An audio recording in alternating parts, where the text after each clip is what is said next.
The battlefield is filled with the bodies of dragons. A powerful energy emanates from the rocky peaks. A formidable figure holding a sword stands ready to annihilate the last living human. Concentrating his power in the palm of his hand and confident of his victory, the winged and horned man aims at his adversary. However, the warrior manages to dodge, but not without sustaining injuries. Already on his knees, unable to rise, it feels like the end of the world. It has been a year since the demons won the war and exterminated almost all of humanity. The survivors were captured and had their minds paralyzed to become hosts for new monsters. The last warrior remained alone in this war. Defeated before the demon Lord Tartarus, king of demons, the infernal monarch shows mercy to the man, slowing down time for the defeated soldier so they can have more time to talk before he dies. Tartarus recalls the name of his prisoner, Zephyr. He was the only human who managed to bother him, and the demon lord is impressed by his resilience and praises him. For the demon despises the weak and cowardly who surrender in battle when they see their enemies are stronger, and he believes that Zephyr must share this disdain as the strongest man of all. He proposes that the human become his servant.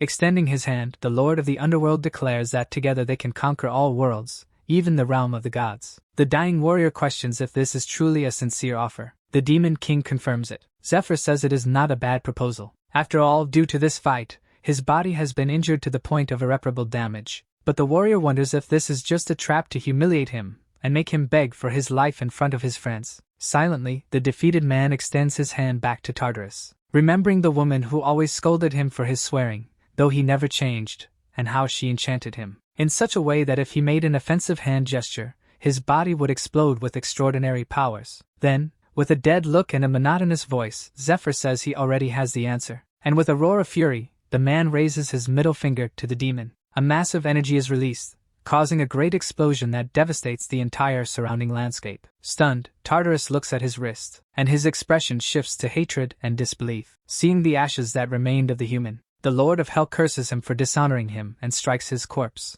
As the ashes of the last man on earth scatter on the ground, in a final moment of consciousness, he faces his failure. At least, that's what it seemed until he unexpectedly realizes he is alive again. Completely confused, Zephyr sees that his wounds are healed and his armor is intact. When he lifts his head, he finds himself in a divine temple with enigmatic statues. With a sarcastic expression, the soldier realizes he is in the underworld. But a mysterious voice corrects him, saying that this is, in fact, the first floor of the god's abode. Turning around, he sees an energy sphere forming, and from it emerges an angelic being with feminine features. But this does not bring him peace. On the contrary, Zephyr tries to draw his sword, but his attempt is in vain. The angel says there is nothing to fear and reveals herself as Mercedes, a high-ranking messenger of the gods. She informs him that he is dead and, under normal circumstances, would be sent to the underworld. But thanks to the three great gods, he will be sent back to the past, keeping his memories and powers to have a chance to change the future. Facing her with disdain, the warrior wonders if this is not some hallucination created by Tartarus, and questions why he is being given this second chance. Mercedes says she understands his distrust and offers a favor, but he interrupts her, saying he believes her, yet finds it strange that such a gift is granted without him offering something in return. Because when the world most needed the gods, they turned their backs on humanity. They ignored the priest's prayers and rejected their sacrifices, resulting in the loss of their healing powers and hastening humanity's defeat. Since the gods had nothing more to gain from this world, Zephyr distrusts these petty beings. Mercedes understands his skepticism but says she will now reveal the will of the gods. The warrior must show something more interesting, but the soldier is left confused. The angel says the gods have been watching him and are disappointed with the outcome because it is rare to see a human giving their all, and this greatly entertained them. This is why Zephyr had so much success, and seeing how the world ended so quickly left many deities displeased. Knowing this enraged him so much that he lost his composure and attacked Mercedes with all his strength while cursing the gods. Unable to accept the truth and questioning why so many battles were mere entertainment for the gods, he concentrated power in his fist and questioned whether the gods underestimated humanity from this perspective. But the angel interrupted his attack by crushing him with a powerful magical stomp, leaving him completely subdued. She then healed him to show that she held power over him. Keeping him on his knees, she ordered him to be more reverent, for the gods were watching everything. Mercedes approached and told him he was mistaken because the gods were only interested in him, not in beings as ordinary as humans. And there was only one way to get what he wanted, proving his worth, as nothing in this world came for free. The messenger lifted the spell that bound him, and said there was a god strongly demanding his resurrection for another reason. Tartarus was attacking other angels to gain access to the higher gods. Enraged at being injured by a mortal, he demanded that this event be undone.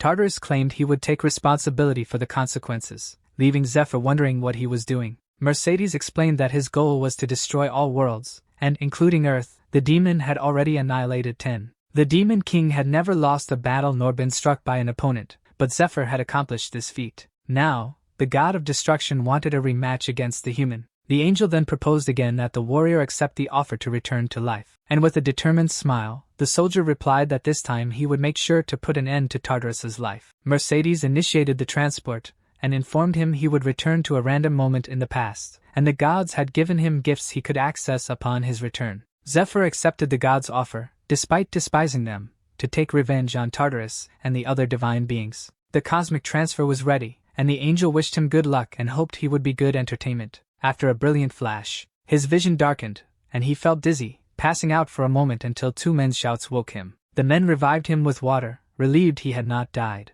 As he looked at them, he found them familiar and noticed a recognizable tattoo on the man before him. Zephyr began to laugh, realizing he had returned about 10 to 20 years into the past, when he was still a slave in the temple. But the men's captain ordered everyone back to work, and the man who had woken him warned him not to anger him again, or he would kill him. Zephyr mocked him. However, the blond man's younger brother intervened and told them to leave, which Zephyr ignored, until he came across an injured child thanking him for protection, though he could not remember anything, because it had been 10 years since it all happened, and the details had been forgotten, making it a challenge to adapt. Zephyr then recalled that Mercedes said he could access the god's gift by saying, "Unlock privilege." He waited until he was alone and spoke the words. A powerful aura emanated from his body, and he was astonished to receive something like this. The other miners were impressed with him, and wondered if he was already accustomed to such work. The speed at which he mined was admirable. One worker remarked he wished the newcomer were in his group, while another lamented they could no longer slack off. Zephyr could hardly believe what he was capable of now. A few minutes earlier, when he had just unlocked the divine privileges, he felt a sharp headache as all the knowledge of the powers flooded his mind at once. He envisioned scrolls granting him high-class abilities, items, and talents. It was hard to believe that such greedy gods had given him these gifts. But the captain saw him standing still, not working, and questioned if he was lazy on his first day. Angry at never being obeyed, the commander struck him with a whip. However, the newcomer blocked the attack with ease, leaving his boss utterly astonished. Zephyr returned the whip while bowing and apologized, saying he would get back to work. And he could hardly believe what he could now do, as he retained all his battle skills. Looking at his hand, he noticed the whip had not even left a small scratch. With the Iron Will ability, he increased his defense, and could not be harmed by someone weaker, in addition to not tiring easily. He destroyed all the rocks before him without even starting to feel fatigued. He began devising his plan, considering he had received 9 privileges in addition to knowing the future. The newcomer leaves his supervisor speechless by delivering dozens of sacks filled with ore. At the end of the day, all the workers gather to hear about their results. First place goes to Group F, to which our protagonist, and the child who thanked him earlier belong. Group B, consisting of the men who woke the MC, takes second place, and this doesn't make them happy. Group H takes third place, and Group E finishes last. The captain announces that, according to the rules, the supplies and commissions of the last group will be divided among the top 3. Everyone prays to Arya, the goddess of light, asking for salvation. Zephyr despises these prayers, because the Temple of Arya, one of the 3 great gods, is actually the largest loan company on the continent. Most of these men lost their homes or were injured and saved by the temple, becoming slaves to repay their debts. However, as long as Zephyr bears this mark, he won't be free. If he tries to escape, his heart will stop immediately. To continue his plan, our hero must pay off his debts. He is determined to take his revenge and, moreover, protect his beloved Altair this time. The temple nun announces that the store is open and says she can attend to the sick. However, a mug of beer costs 80 silver coins. The newcomer notices everything is very expensive. The child he saved earlier says he will buy him a drink, but the man doubts the boy has money. The child just got paid, though it isn't much. He is very grateful for being saved and for their team taking first place thanks to him. After all, Team F only had weak people, so they always finished last and unpaid. Zephyr then understood why the child was being beaten. This way, they weaken a group and can split their spoils. Our hero refuses to accept anything from a boy and asks him to keep his distance. He then turns his back on the child and heads to the store, asking for recovery water. The vendor asks if he's a newcomer, as this item is very expensive, and it would be better to just endure the pain. But Zephyr shows a gold and a half coin and says he'll take out a loan to cover the rest. The boy who followed him thinks the newcomer is crazy because being in debt to the temple is dangerous. However, Our hero ignores him and drinks his recovery water. It restores some health and, in abundance, can slightly boost the user's magical power. But thanks to the Hermes vision privilege, the effect of all potions is increased by 500%. Zephyr knows mining is not a good source of income. No matter how hard he works, he knows there are no great rewards. Thus, he plans something different. He approaches the captain, saying he heard monsters inside the mines, and asks the captain to send a group of hunters, offering to guide them. His plan is to make money from the dungeons. Monsters are creatures that emerge from magical portals and brought terror to humanity, but also new opportunities. Because, thanks to the magic embedded in their bodies, people were able to create powerful magical items. Suddenly, monsters became a precious material humanity could no longer live without. These magical beings dwell in dungeons that, despite their dangers, have become places filled with treasures to discover. 3 intimidating men approach, armed and ready to fight the monsters. They are hunters, slaves who stand out for their combat power. They hunt monsters and, because they face danger, earn more money. Zephyr is distracted, wondering why he was selected to be a miner. The store vendor asks if he's paying attention, and says he can't extend any more loans, because his current ranking is too low. The newcomer considers whether he should steal from someone, until a nun approaches and says he can secure a loan by selling his organs to the temple as research material. He agrees and signs the contract, which states that if he can pay within a week, he won't have to give up his organs. The vendor calls him crazy, but Zephyr says he wants to buy more potions, and the merchant tells him to do whatever he wants. The nun accidentally says he is indeed mad,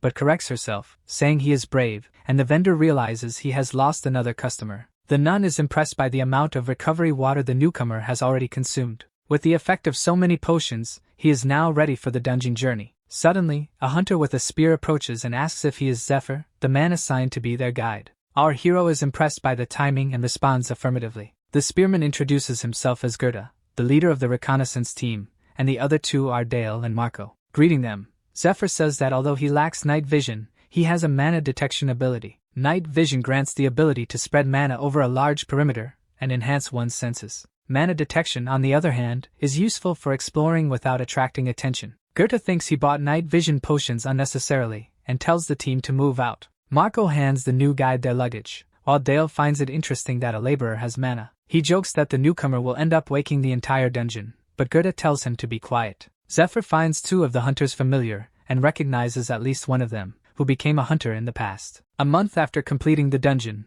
Zephyr himself became a hunter in his previous life, and if everything unfolds as before, 2 of them will die on this mission. He thinks he already knows what to do with them. The group approaches the dungeon. At the entrance, 3 more hunters await, identifying themselves as the standby team. A man wearing glasses and holding a rope asks them to extend their hands. He ties a loop around each member of the group and explains that these are magical bracelets. If anything happens inside the dungeon, the similar bracelet he wears will break, alerting him that the group is in trouble and reinforcements need to be called. However, he says that since this is a reconnaissance trip, none of that will be necessary if they are careful. They enter the dungeon with Zephyr leading. Soon, they notice a light ahead and hear footsteps. 2 kobolds are walking carelessly. One of the hunters throws a stone to distract them. As the 2 monsters move to check what it is, they are ambushed and quickly defeated. The reconnaissance mission is meant to confirm the presence of monsters and gather information about the dungeon's interior. Based on this information, a proper attack squad can be assembled to complete the dungeon. Exploring deeper into the cave, they find more kobolds,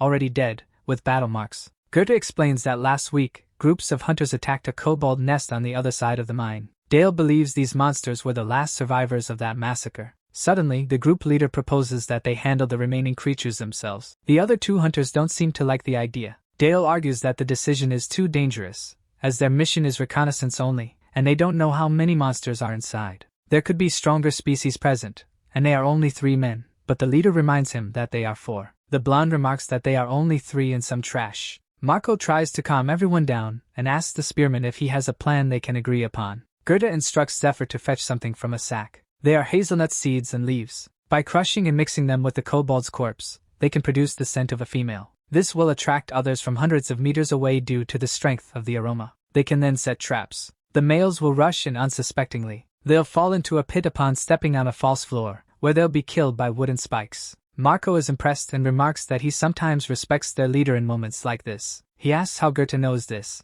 and the spearman replies it's due to his experience, though Zephyr knows it was he who taught him. In the past, before Zephyr was transferred to become a hunter, he and Gerda worked together. The spearman always sought others' approval, but it was always in vain. Earlier, Before they had delved deeper into the dungeon, Zephyr told the leader that the cave was, in fact, clean. He explained he had entered alone and saw only small groups of kobolds remaining. Gerda questioned whether he had truly entered alone, to which Zephyr replied that he was previously responsible for his group's reconnaissance. The hunter then asked if the method would really work if they all cooperated. Zephyr affirmed it would, but clarified that the leader should decide, as he was merely suggesting this option. Gerda thought it would be a waste to leave this dungeon for other groups and believed Zephyr might prove useful. Although hazelnuts are hard to find, Zephyr is excellent at preparing them and should also know how to hunt monsters. He appreciated how the guide was trying to give him credit. The spearman handed Zephyr a dagger, thinking that with a recommendation from someone in authority, Zephyr could be transferred to the hunters. The newcomer thanked him for the dagger. Gerda thought it was a pity but resolved that he wasn't a beggar, and this dungeon alone wouldn't make him accept a request. At least he would finish the dungeon as a token of gratitude.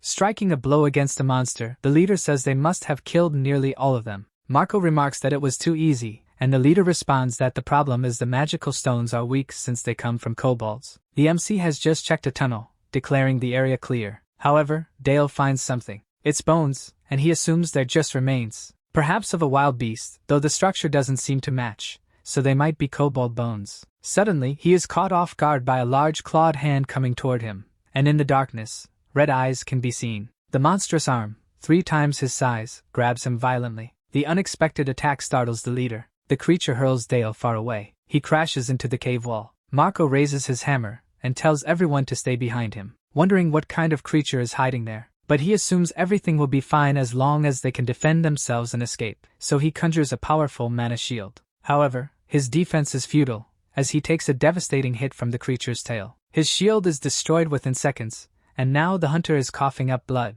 Goethe is shocked to see his team's tank so easily defeated, and he freezes as he sees the massive tail coming toward him like a whip. Meanwhile, outside the dungeon, the leader of the standby team notices that 3 bracelets have broken simultaneously. He fears what might be happening inside. The spearman is already in tatters. However, before receiving the finishing blow, he is unexpectedly saved by Zephyr, who blocks the monster's attack. Even with iron will, the guide still sustains some injuries. Analyzing the monster, the MC believes it to be less than a year old but cannot ignore the benefits of this species. The beast then grabs Dale's body with its tail, and stares ferociously at the protagonist. It's a predator, a creature that uses pheromones to attract other monsters and devours them to enter a state of fury. Zephyr grabs Gerda's spear, prompting the leader to ask what he thinks he's doing. But Zephyr handles the spear skillfully, and now he's warmed up for the battle. Then, projecting a mana sphere with his hands, he declares that he will grant the beast its last wish. Asking how it prefers to die, he awakens his third privilege, Silver Key, a key to a hall of the Forgotten Castle, allowing its holder to always deposit and withdraw items from the hall. In other words, a subspace artifact. From it, the MC retrieves a plant and a cloth, catching the team leader's attention as Zephyr tosses them to the ground. It's the Dragon Soul plant, a natural tonic with the ability to calm people. Handing them to the leader, our hero asks the hunter to keep his distance. Wrapping his hands with the cloth, he prepares for combat. Gerda questions what he's doing, as he's not even a combatant, and he fears dying dishonorably behind a mere minor. But he's interrupted by the predator's terrifying roar. The creature uses its fear ability, leaving him paralyzed. He recalls the story his senior told him when he was a novice, a tale of a village devastated by one of these monsters. The villagers were in panic, being torn apart by the predator's attacks. They couldn't even blink in the beast's presence, because they were paralyzed with fear. Unable to move a single muscle, they could do nothing but await death. The leader is astonished, but this time not by the creature, instead by the newcomer's skill with the spear, which causes the creature to howl in pain after a powerful strike. Zephyr's plan worked perfectly because consuming the Dragon Soul plant rendered him immune to fear. Among the 9 privileges, only one is a weapon, but for now, he cannot use it as it requires significant magical power. However, our hero has the perfect tool for the situation. The 72nd poison of the King of Poisons, Fade number 68 Burial. Zephyr recalls a conversation with his friend Fade, in which the latter shared the poison's recipe. For there was no point in hiding things at the end of the world. It was better to use them for good. If his poison could save even one life and kill at least one monster, it would be worth it. The creator of the formula would be satisfied with that. Thus, Zephyr delivers a powerful strike to the predator's ribs. The creature howls in excruciating pain. The boreal poison, coursing through the beast's veins, destroys all its internal organs, and causes unbearable agony. As the King of Poisons was a notorious sadist, our hero only needs to hold out for 3 minutes for the poison to spread throughout the monster's bloodstream. But the beast grows even more violent, throwing him against the wall with a powerful blow, cornering him. The beast lunges,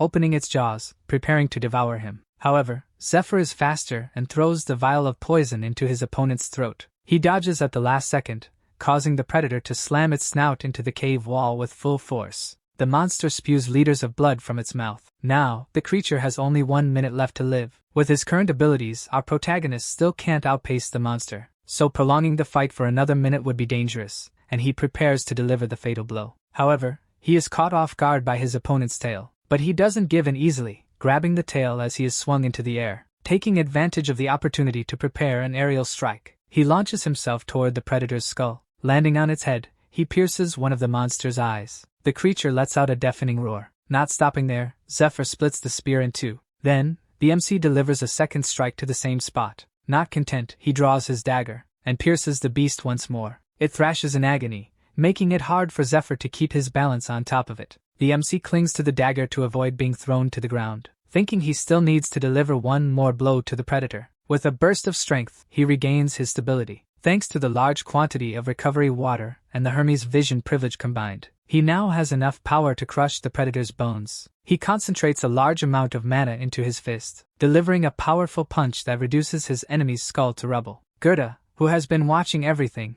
begins to reconsider his decision. He realizes that the newcomer's value will be easily recognized, and he will soon become a hunter. But for now, Zephyr is just a miner who isn't even allowed to enter dungeons. A ticket is required for that, and Goethe is responsible for issuing it. Zephyr says they need to have a word. In a forest, a wounded temple slave lies next to another who is dead. The survivor is begging for his life as a brute intimidates him with a flail in hand. A group of hunters surrounds them, and the man recalls that Sahaku, the group leader, entered the temple with him. He pleads for Sahaku to believe him, claiming he is not an evil worshipper. However, the merciless leader, with a cross on his forehead and a bloodthirsty gaze, gives the order for the man to be crushed. Without hesitation, the brute annihilates him with his flail, but the corpse begins to tremble. From his mouth crawls a centipede with a red symbol on its head. Sahaku then destroys the insect with his dagger, declaring that the parasitic centipede has revealed itself, and confirming that the temple slave was indeed an evil worshipper. However, to uncover that parasite, he had killed 7 members. His leader questions whether that was a very low probability, and if the others were rebelling so strongly that it was necessary to burn down an entire house to catch a single insect. But the hunter responds to his examiner, named Matthias, that they must consider other members might be affected. With only a month left before the raid, they could pay a heavy price if they didn't eliminate the heretics. Matthias agrees and says he will address this complaint from the hunting team, but in return, Sahaku must deliver results without acting so harshly as a member of the heretical investigation department. The hunter agrees to the terms. At dusk, in the human resources department, Goethe presents Zephyr to be appointed as a hunter. The clerk explains that since the newcomer is from another department, he will be incorporated into the spearman's team. If the newcomer makes mistakes, it will lower the entire team's performance rating, but the leader accepts these terms, as success would mean the commander takes all the credit. Feeling very fortunate to secure such a rare opportunity, the day before, in the dungeon, Zephyr proposes to Gerda that they pretend the predator never existed. The hunter asks if the newcomer intends to dispose of the monster's body. Zephyr replies that only the predator will be removed, but the other creatures will remain, and they can report it as a kobold nest, because anything from dungeons, such as items and magical stones, belongs to the temple and not the slaves. They only receive bonuses based on completion and the loot's value. If they deliver the predator to a broker, they could earn more. But there is a surveillance team outside to inspect them and a post-processing team to confiscate the spoils. Zephyr agrees but has a trick up his sleeve. He touches the monster's corpse, and a light begins to emanate from his hand. Moments later, the body vanishes entirely. The leader is impressed by this subspace magic capable of making such a large creature disappear. Even the blood and traces of the predator disappeared. With this, our protagonist suggests a deal, knowing that the hunter is eager for a promotion. The MC will help him clear 3 more dungeons, leaving the rewards to Gerda, and in return, he wants the monsters. Clearing dungeons impacts promotion exams, even low-level ones, as they are only a reconnaissance team. With such a powerful new member, everyone's ranking will rise quickly, especially Gerda's. A promotion in exchange for money is a good bargain. They just need to be careful not to get caught. Our protagonist can pay off his debt if he gets a good price for the predator, freeing himself from the temple. The grand raid of the Knights will take place next month. It will uncover an item that will cause chaos across the continent. He must participate at all costs and obtain this item to change the future. Now officially a hunter, Zephyr receives an ID to collect his equipment from the supply depot.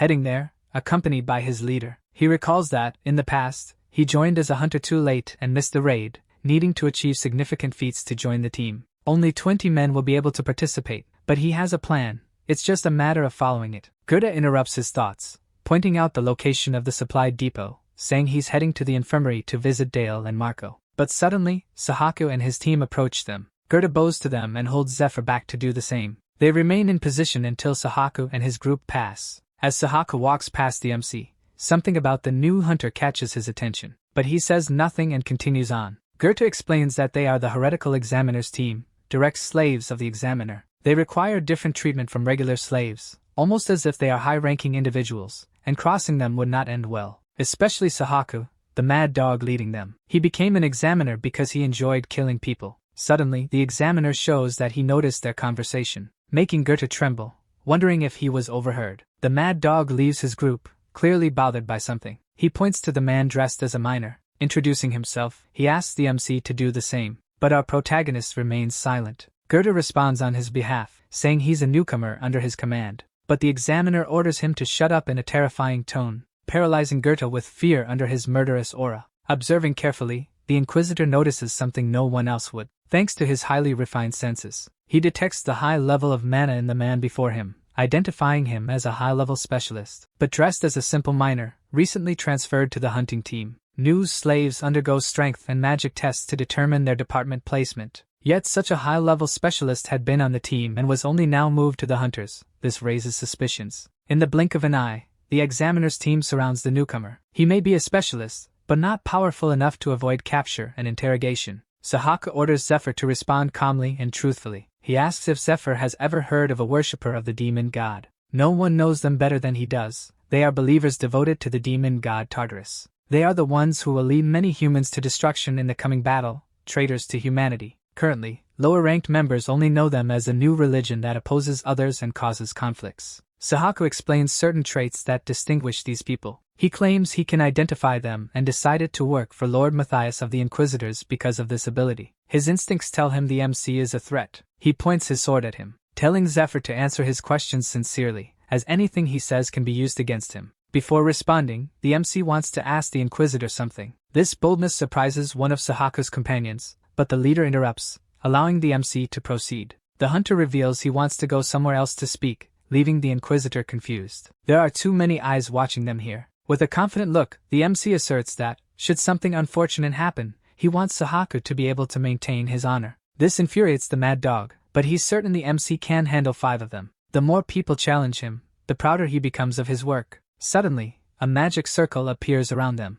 They are using the red field. Within it, allies' abilities are enhanced. Now things have gotten interesting, and Zephyr is eager to end this. Sahaku observes the MC's stance, wondering if it's some strange martial art. But it doesn't matter. Within the red field, he holds the advantage. The Inquisitor increases his speed, delivering rapid strikes against the MC. Zephyr manages to counter between the attacks, even landing a hit on Sahaku's forehead. However, Sahaku is far from defeated. He spins around and lands a kick on the MC's leg, but his victorious expression quickly fades, realizing that kicking Zephyr's leg is like kicking a steel pipe. At that moment, the MC takes the opportunity to retaliate, landing multiple blows on the Inquisitor. Sahaku cannot even stand or hold his sword. Gerda warns him that Sahaku isn't the only enemy, but it's too late, and Zephyr is struck by the brute's flail. Even so, he remains steady, facing his opponent. The brute, eager to join the fight, is provoked by Zephyr, who mocks him by saying that even though he looks like an animal, he can still speak. Irritated, the brute hurls the flail again,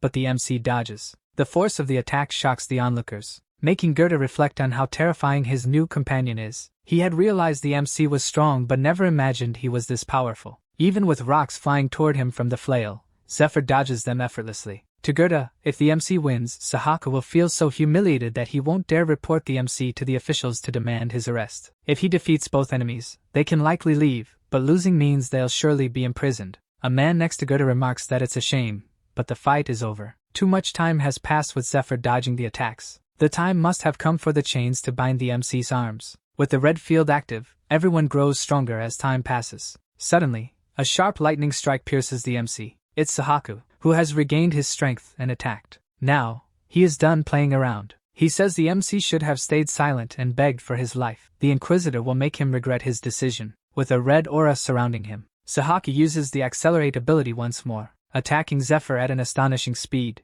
All of his abilities have increased by 80%, and he believes nothing can stop him at this overwhelming pace. The man laughs, saying the MC is about to meet his fate. But the Inquisitor's joy doesn't last long. Even bound by chains, Zephyr manages to land a blow on Sahaka's head, so powerful that it cracks the ground beneath them, nearly causing his opponent to lose consciousness. Not stopping there, he kicks the Inquisitor in the face. Sahaka cannot believe that, even with his impressive speed boosted by the red field, he lost. His constant movement prevented his ally from attacking. He clearly didn't know how to work as a team. If he wanted to use his speed effectively, he should have paired with a more stable tank. At that moment, the brute returns to attack, annoying the MC, who complains that someone with his build should be a shield, not attacking from a distance. He asks if the brute is afraid to fight him hand to hand. In his past life, if his subordinates had behaved like this, he would have taught them a lesson. The basics of using magic involve buffs. Focusing his strength, he grabs the chains and uses the brute's flail against him, defeating his enemies in one swift move. Frustrated by his loss, Sahaka demands to know who the MC is. Zephyr expected a more interesting question than that. Even so, he doesn't grant the Inquisitor the satisfaction of hearing his answer. From a nearby window, someone had been observing the entire event. The man seems to recognize Zephyr in some way, wondering if the MC had been sent by someone. The spectators are stunned, seeing the powerful Sahaka defeated. As Zephyr leaves the Inquisitor, Sahaka continues muttering to himself, promising to kill him. The first step of the plan is complete, though Zephyr knows the problem will arise when Sahaka learns of this. He assumes it's only a matter of time. While thinking about his next move, a sharp pain strikes his body, causing him to fall to his knees, unable to move a finger due to the tension in his body. It's mana freezing, a side effect that causes pain and stiffness when a user's mana is depleted. The MC thought his body could endure longer, but the technique drained his mana too quickly. Suddenly, a strange figure appears, announcing that the collection is about to begin.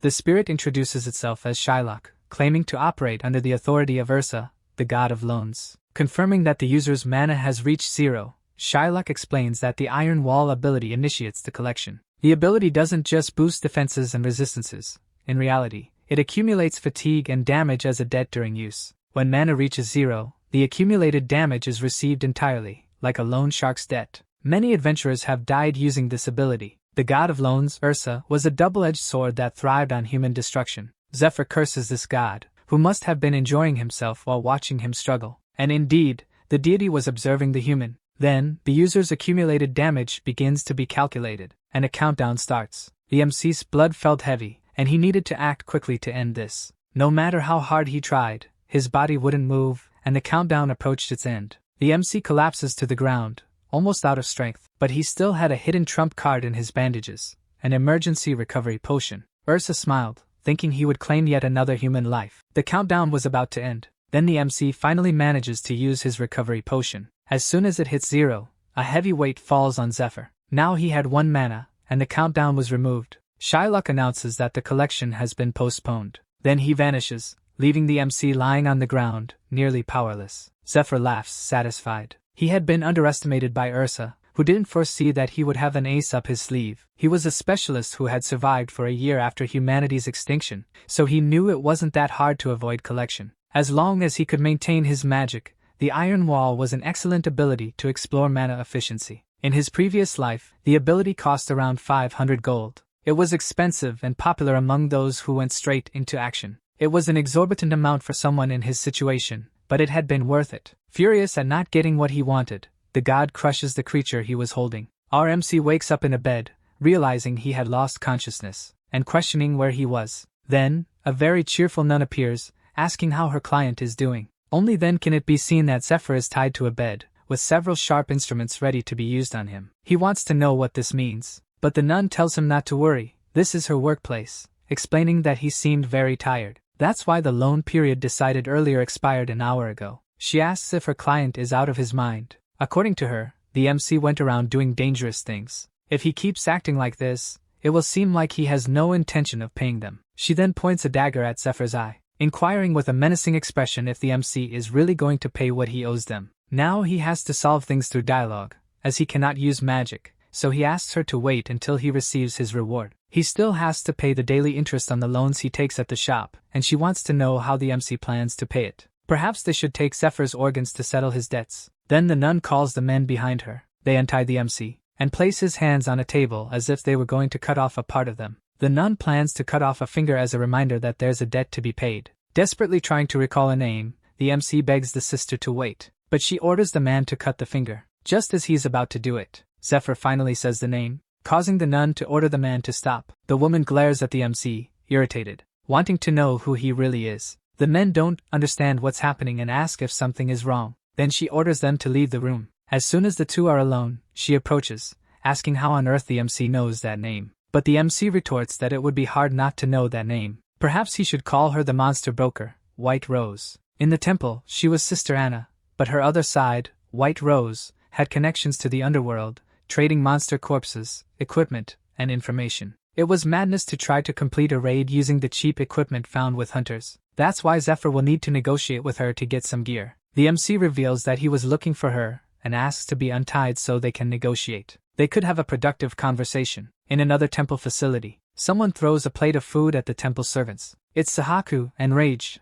while they beg him to calm down. He remembers Zephyr's gaze furiously, unwilling to accept defeat, saying he will kill him personally. Then, a person appears, asking who is causing a commotion in the hospital. Sahaku calls him Lord Ned. The man doesn't seem genuinely angry or anything like that. Ned asks the injured man to stay lying down, and the healers to leave them alone. He had heard stories about what happened. The Inquisitor apologizes for what happened, saying the man shouldn't worry about it. Suddenly, Ned stabs a knife into his mouth. Every person he encountered talked about that incident, so of course, he needed to worry about it, recalling that Lord Matthias always said not to do anything that would bring him shame. Even so, Sahaku had the audacity to get beaten in front of all those slaves. With that, he finishes what he was doing with the knife. Sahaku could do whatever he wanted due to the expectations placed on him when he found the worshipper of the demon god. Ned thought he was special, but even so, the number of worshippers he had found in the past 6 months was only 2. The higher-ups were disappointed with him, questioning how long they would tolerate him. Now that Sahaku had turned their sacred department into a laughingstock in front of everyone. On his knees, he begs Ned to give him just one more chance this time. He promises he will do anything. According to Ned, they will do what they always do, not let those who bring them shame live. They will decide what to do with him later. Sahaku knows this means that if he doesn't succeed, they will strip him of his crimson uniform. Then Ned tosses a package, telling the mad dog to use it. As soon as he opens the package, he identifies its contents as belonging to a worshipper of the demon god. The items were in the room of the worshipper Sahaku had captured earlier, and it was up to him whether to use them or not. But Ned warns him he doesn't have much free time to decide when he will carry out his task. The examiner must make a decision he won't regret. The mad dog, the enemy of all hunters, had been responsible for the deaths of 26 hunters in the temple over the past year. If he returned to being a slave after all this time, it would be the same as asking to be killed by the slaves. He grabs the item, thinking that finally, his life was getting better. He had managed to escape that hell. That's why he couldn't lose everything he had achieved like this.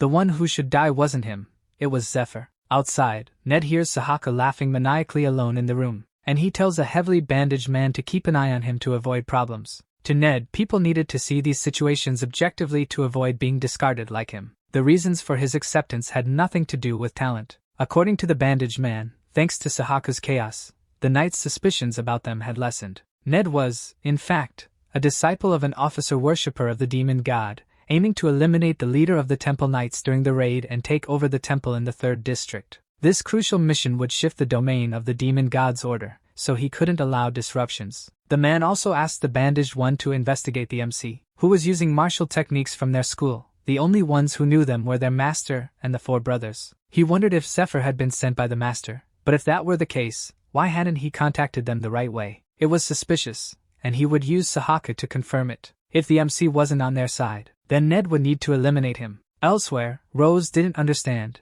She had thought Zephyr was just a man. But now, she stood before something incredible. He asks if the sister liked what she saw, and she tries to hide it, saying she needed to reorganize them. On the sales list was the body of the predator, with the brain and bones partially damaged. On the shopping list was an advanced enchantment, a healing rosary, among other magical items. She could get all the items on the list, but they totaled 5,000 gold, meaning they needed to capture 3 more predators. According to the MC, he could achieve this in 3 weeks, so she could prepare the items within that time. But before that, he still needed to ask for another favor. The next day, the group of hunters gathered in a tavern. Gerda, excited, introduces himself again, as does Marco, the group's tank. The leader introduces Dale, who has been in the group for only 3 months and doesn't seem enthusiastic. And also Zephyr, the newcomer who impressed them but remained silent. Despite the heavy atmosphere in the group, the leader wanted them to enjoy themselves with enthusiasm. The leader didn't understand what the group's problem was. They should try to improve the mood since the newcomer would be a great help. Marco also didn't know what to do.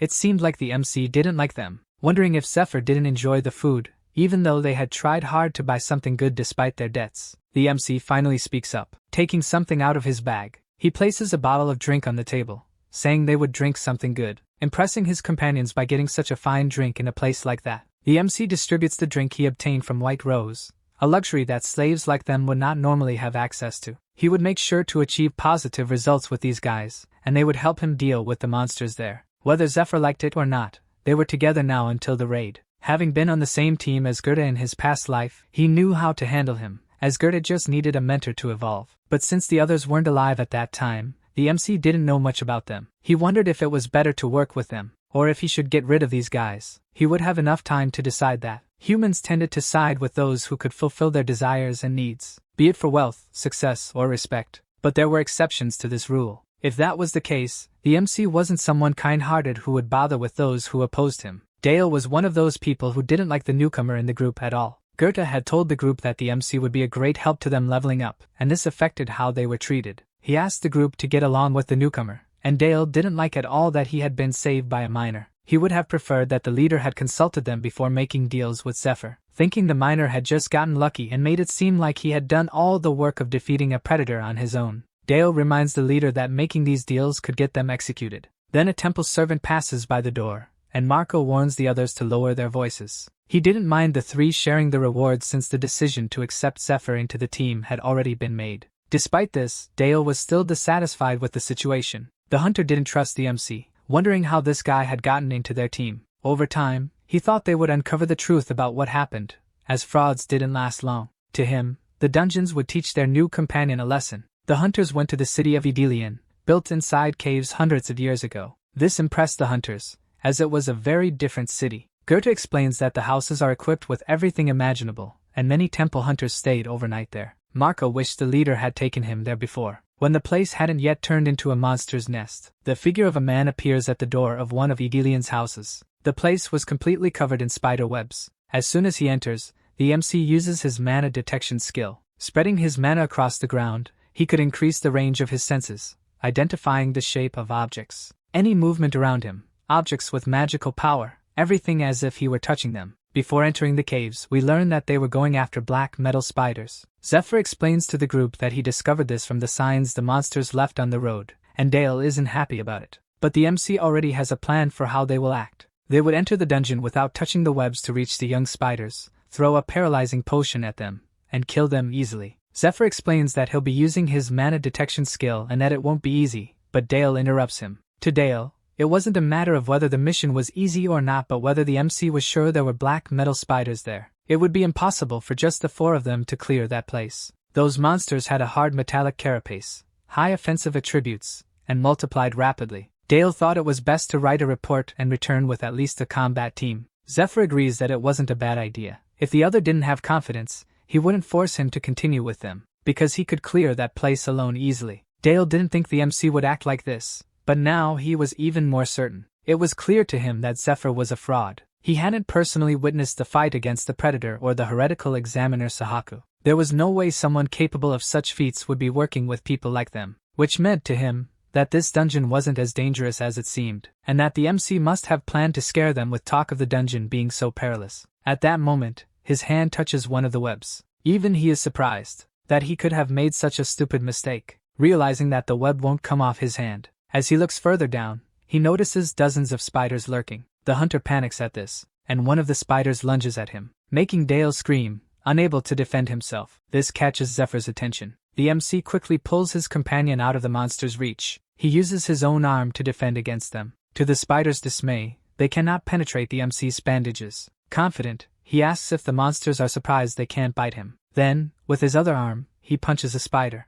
easily getting rid of the creature while Dale remains collapsed on the ground. Zephyr orders the group to move closer to him, taking a defensive position where they protect each other's backs. Although he had a plan, The MC didn't really know what might happen inside the dungeon. First, he asked Marco to use his scarf to cover his hammer. He instructed Goethe and Dale to do the same with their weapons, as it would be difficult to cut through the webs with regular weapons. Thus, they would use the covered weapons to swing at the webs. Marco notices that even though the webs stick to the hammer, they are weak individually, so the plan is working. Goethe, who doesn't stop brandishing his spear, wonders how many hundreds of those monsters might still be there. Dale curses the spiders as he shakes his sword to fend them off. But in a moment of inattention, he lets one of them slip past his sword, and ends up being attacked on the arm. Afraid, he urges the MC to finish them off quickly. Zephyr wants all the monsters to gather in one place. That way, he can deal with all of them at once. Soon, only fallen spiders remain around them, and the group wonders if it's over. Holding his arm, Dale knows his wound is deep. He reflects that he shouldn't have underestimated the situation,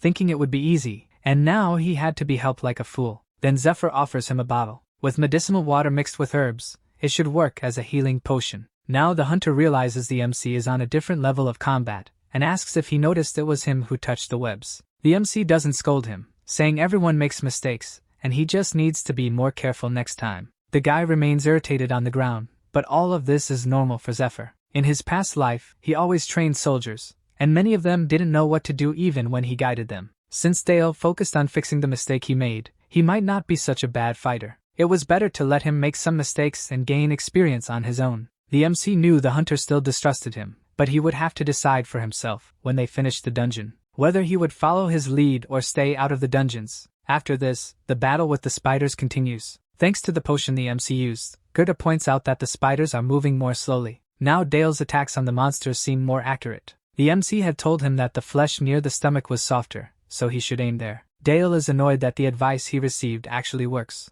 wondering how Zephyr knew the weak spots and the best way to kill these monsters. Who exactly was this person to know all of this? Either way, he manages to destroy a spider almost on his own thanks to what he learned, and his companions praise him for his work. Even the MC says he's doing well for his first time fighting these things. The others are impressed by the number of monsters he defeated while they only managed to get one. But the MC acts as if it's nothing and suggests they regroup and eat something. Curious, Marco asks what Zephyr used to do before, and he replies that he was an explorer. The tank wants to know if he was part of a big guild or an apprentice to someone famous. Although he doesn't say anything, Dale is also curious about this. The question reminds the MC that he used to train under someone's watchful eye, someone who seemed very serious. Instead of answering, he says they only need to finish the boss's chamber, and Goethe asks what they'll do now. Zephyr begins cutting off the leg of one of the spiders, and holds two of them as if they were weapons. Then he declares to his companions that they should leave. He will proceed alone from here, leaving them shocked.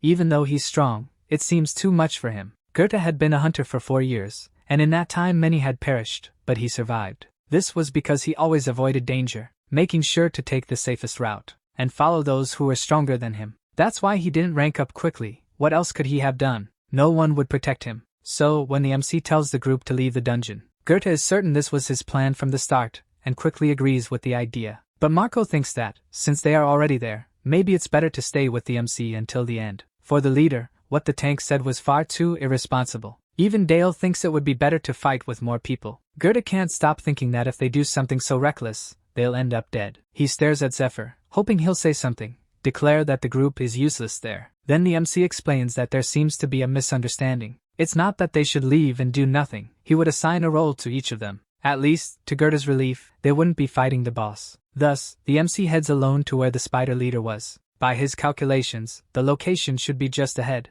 The queen spider's breeding chamber. Around the chamber were the night spiders, guards protecting the queen, who sat right in the middle of the nest, the dungeon master. Zephyr stares at the spiders he would have to face. This was as far as he could go without being attacked by them. The knights ensured the queen was protected so she could lay eggs, and they never left their positions unless someone entered the chamber. The MC uses the silver key, causing several sacks of flour to appear. Then he throws the sack toward the knights, who immediately shred it with their sharp claws, scattering flour dust all over the nest. Amidst the cloud of dust, Zephyr appears holding a crossbow, and fires a precise shot at the spiders. As soon as the arrow strikes the hard carapace, it sparks. Then an explosion erupts, triggered by the suspended flour particles in the air. After that, the MC starts running. But not from the explosion, he's running from the spiders, who weren't weak enough to die from just that. Zephyr shoots one in the head as he runs. The arrows were coated in venom, one of the 73 toxins of the King of Poisons, Fade, which caused extreme pain to those it struck.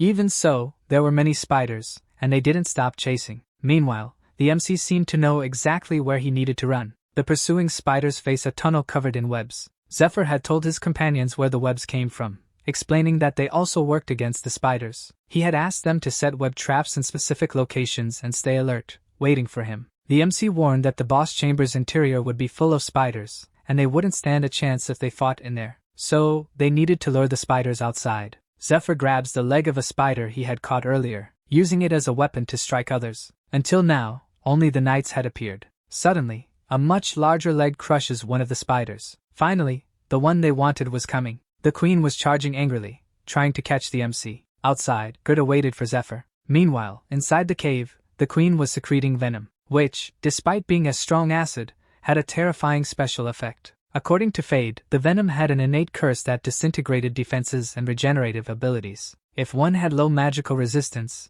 they would be disintegrated instantly, so they had to avoid the venom at all costs. The MC leaps out of the cave, covered in acid, and the queen lunges right after him. Then the MC yells for his group to get into position. Despite being terrified, they don't back down. Zephyr attacks the queen using spider claws, which, being so durable, were effective even against her tough carapace. Even so, she continues attacking the group. With a confident smile, the MC challenges the queen to catch him. At that moment, the matriarch is furious. Since the MC was the only one capable of facing her head-on, he took the role of tank this time. He had planned for this, while he distracted the boss. The other three were supposed to deal damage to defeat her. Goethe, who had always avoided danger, since his safety was the highest priority. Now, what the three were about to do, he wondered if they could really kill such a creature. The group gave everything they had to try to defeat the gigantic spider. They recalled other hunters ordering them to cook food and clean their equipment, treating the group as inferiors incapable of fighting monsters. DUEL didn't want them to continue being treated that way. Having made it this far, they shouldn't be afraid anymore. Now he was convinced they could fight. Just by looking at his companions, Goethe knew what they were thinking.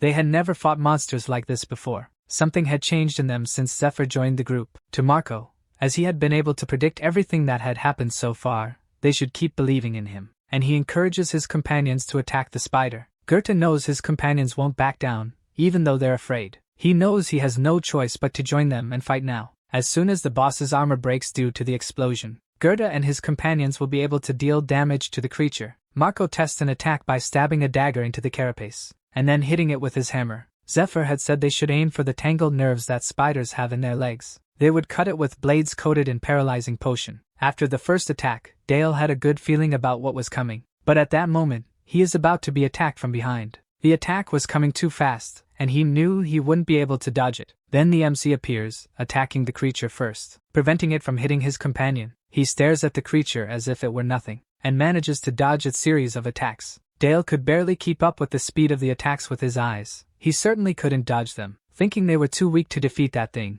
and the MC should handle it alone. But he remembers Zephyr explaining that the queen needed to focus on him, so she wouldn't pay attention to the others. The queen still had a special characteristic, and DUEL questioned how the MC could know about it. She certainly wouldn't move far from where she landed. As she usually stayed still while laying eggs, she limited the movement of her hind legs, making that a safe spot. Excluding the spider's lunges and webs, most of her attacks would be concentrated at the front. Zephyr had grown accustomed to this attack pattern while fighting in dungeons. With him distracting her, his companions needed to stop her with the paralyzing potion. It would then only be a matter of time to defeat her. Marco believed they would succeed. Even Goethe was confident they would win. At that moment, he finally manages to pierce the creature's carapace. But there's no time to celebrate, as he starts being lifted by the Spider Queen. The monster seems furious, and shows no sign of being defeated, now targeting Zephyr this time, with her attack focused on the MC. Goethe, who was trapped in her leg, is thrown to the ground. The spider wouldn't forgive those humans who dared to harm her precious babies. She didn't just plan to kill them but to melt their entire bodies with her venom. Then Zephyr's hand appears for a precise attack that manages to pierce the monster. With his hand inside the spider's body, he locates her venom gland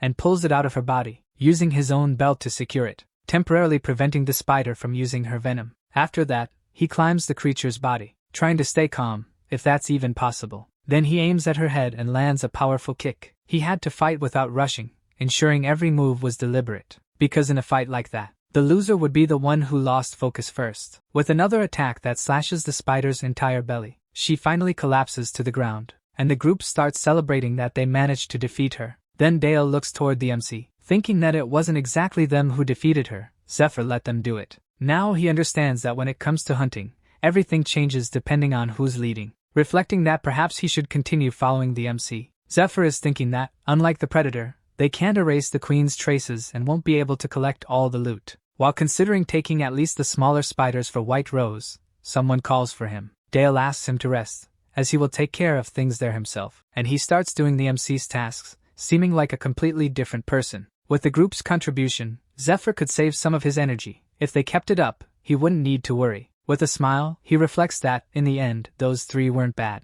However, that was all they were. They wouldn't be very useful for fighting that man. Whether it was experience, equipment, or combat power, they weren't enough for what was coming. So Zephyr needed to think of a way to face him. As soon as they return from the mission, in a temple, the MC sells the items to White Rose, just as he had promised. The girl says with a smile that the goddess will reward him for these acts of kindness, as if it wasn't just business. It was interesting to the MC that she made these trades in the temple in broad daylight. Cities were built around temples, and thanks to knights and battle slaves, monsters didn't approach them. Security was a luxury, and for now, it could be bought. In some time, it would be hard to guarantee that even by selling one's body. According to White Rose, she got a good price for both the Predator and the spiders. Impressed that the MC managed to get them in such a short time, but he was more interested in knowing how much he earned. She says she reached 48% of the goal and used 20% of the sales to pay off debts with the temple. The nun also arranged for the laboratory to be cleaned and handed work clothes and an entry pass to the MC. On the shopping list, he requested a borrowed alchemy kit,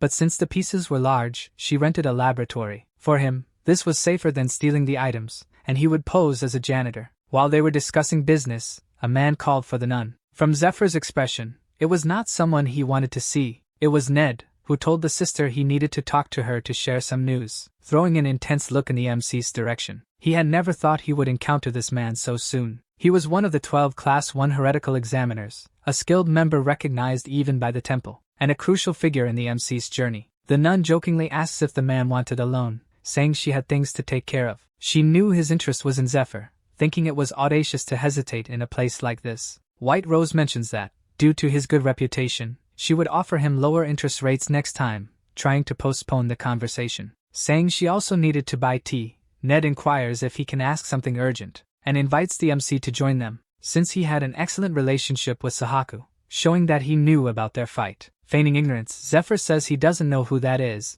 as he doesn't remember useless people. When the two lock eyes, a wave of energy emanates from them. The energy even frightens the sister. For that to have happened, Zephyr couldn't just be a slave. He must be on the same level as the Temple Knights, or perhaps even above them. Now that he was close to the MC, Ned understood why Sahaku couldn't hold back. Even though he hadn't come there to fight, he wanted to have a bit of fun facing this guy. But before they could start the combat, the nun orders them to kneel immediately. To stop them, she uses the slave engraving, a right granted to the worshippers of light that marks a slave and forces them to obey, and so both fall to their knees. Extremely irritated with their behavior, she slaps Zephyr across the face, reminding him where they were, especially the MC, and takes him with her. But before leaving, she turns to Ned, saying that this guy is her toy and that if he tries to interfere, she might kill him, making the examiner uneasy. Further away, the nun scolds the MC again for trying to fight everyone he encounters. Trembling, she knows Ned is dangerous. Just being in Class 1 already represents danger, and no one knows how he fights,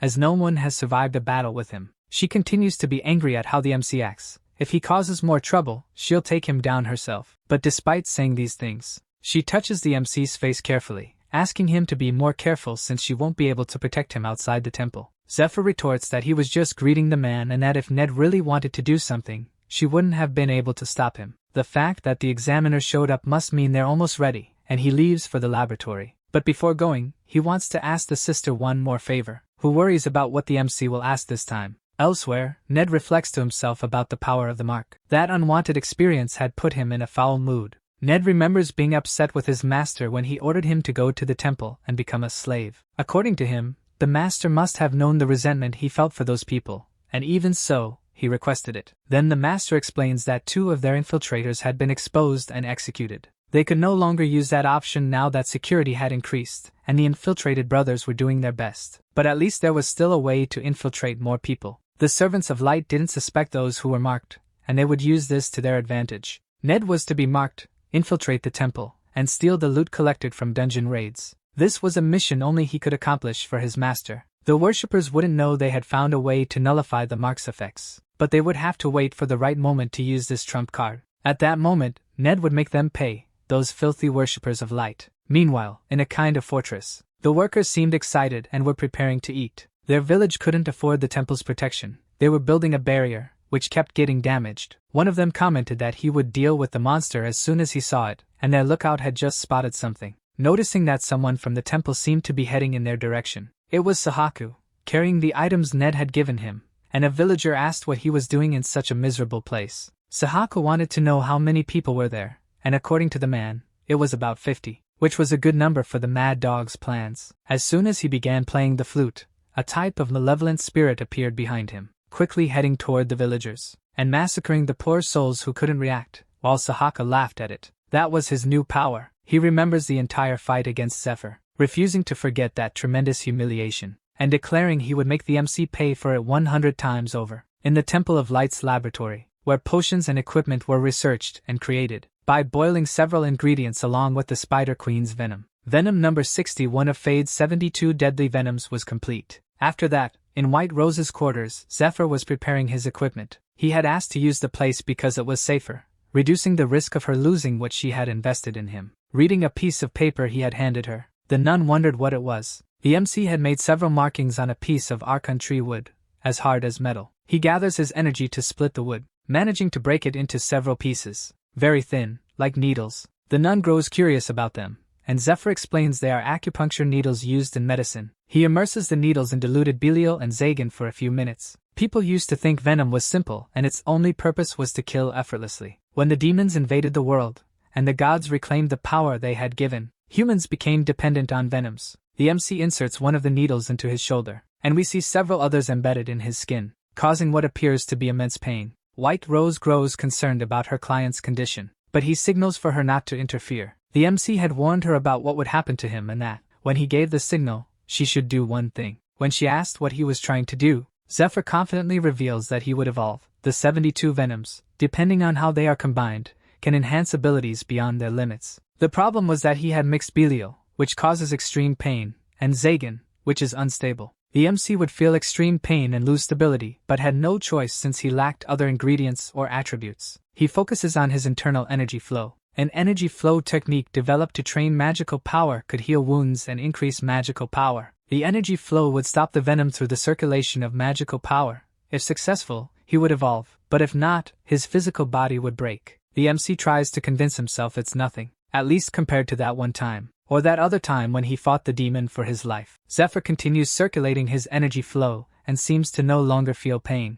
Even the nun notices that the color of his blood vessels is returning to normal. He had told her that when he was finished, he wouldn't be able to move. So, when he gave the signal, she should place the final needle in his head. Thus, the MC says it's time for the sister to do her part. She grows frightened by what she has to do now. She needs to place the needle in the middle of Zephyr's forehead and knows, even though he hasn't said it, that if she fails he will die. Wondering what she should do, if she would be capable of it. Hours later, in the northern forest near the Temple of Light, a red ray rises to the sky, exploding into the symbol of the Temple of Light, while people screamed below. There were 3 hunters desperately fleeing from dozens of monsters resembling giant birds. They cursed the reconnaissance team that had said there was only one nest, and another asked if reinforcements were coming. The hunter in the red cap had fired a signal and told his companions reinforcements would arrive soon. While urging the team to keep running toward the temple, one of the monsters grabbed him with its beak. Then, another of them was taken, leaving only one. There were still 5 kilometers to the temple. It would take more than 20 minutes to get there, even in daylight. Suddenly, the hunter trips and falls. Looking back, he is sure he won't last 20 minutes. He would be reduced to a pile of bones in just 2 minutes. One of the monsters lunges to attack him, and the hunter uses his shield, trying to protect himself as much as possible. At that moment, a blue ray slashes through several of the birds at once, making the hunter look up, trying to identify what saved him. The beam of light crashes with a thud right in front of the tank. It was none other than Zephyr. From his expression, the evolution worked, but he still hadn't finished off all the birds charging angrily at him, and the MC dodges the attacks effortlessly, grabbing the bird that attacked him, and twisting its neck as if it were nothing. Then he rips off the creature's head. Holding it in an attacking position, there were still 10 creatures left to attack him, exactly the number of bones in the bird's neck. So he throws the bones at them, hitting one bone in each monster chicken. Behind him, the tank watches the MC, stunned, wondering if he was one of the reinforcements from the temple who arrived incredibly fast. But it was strange that he came alone,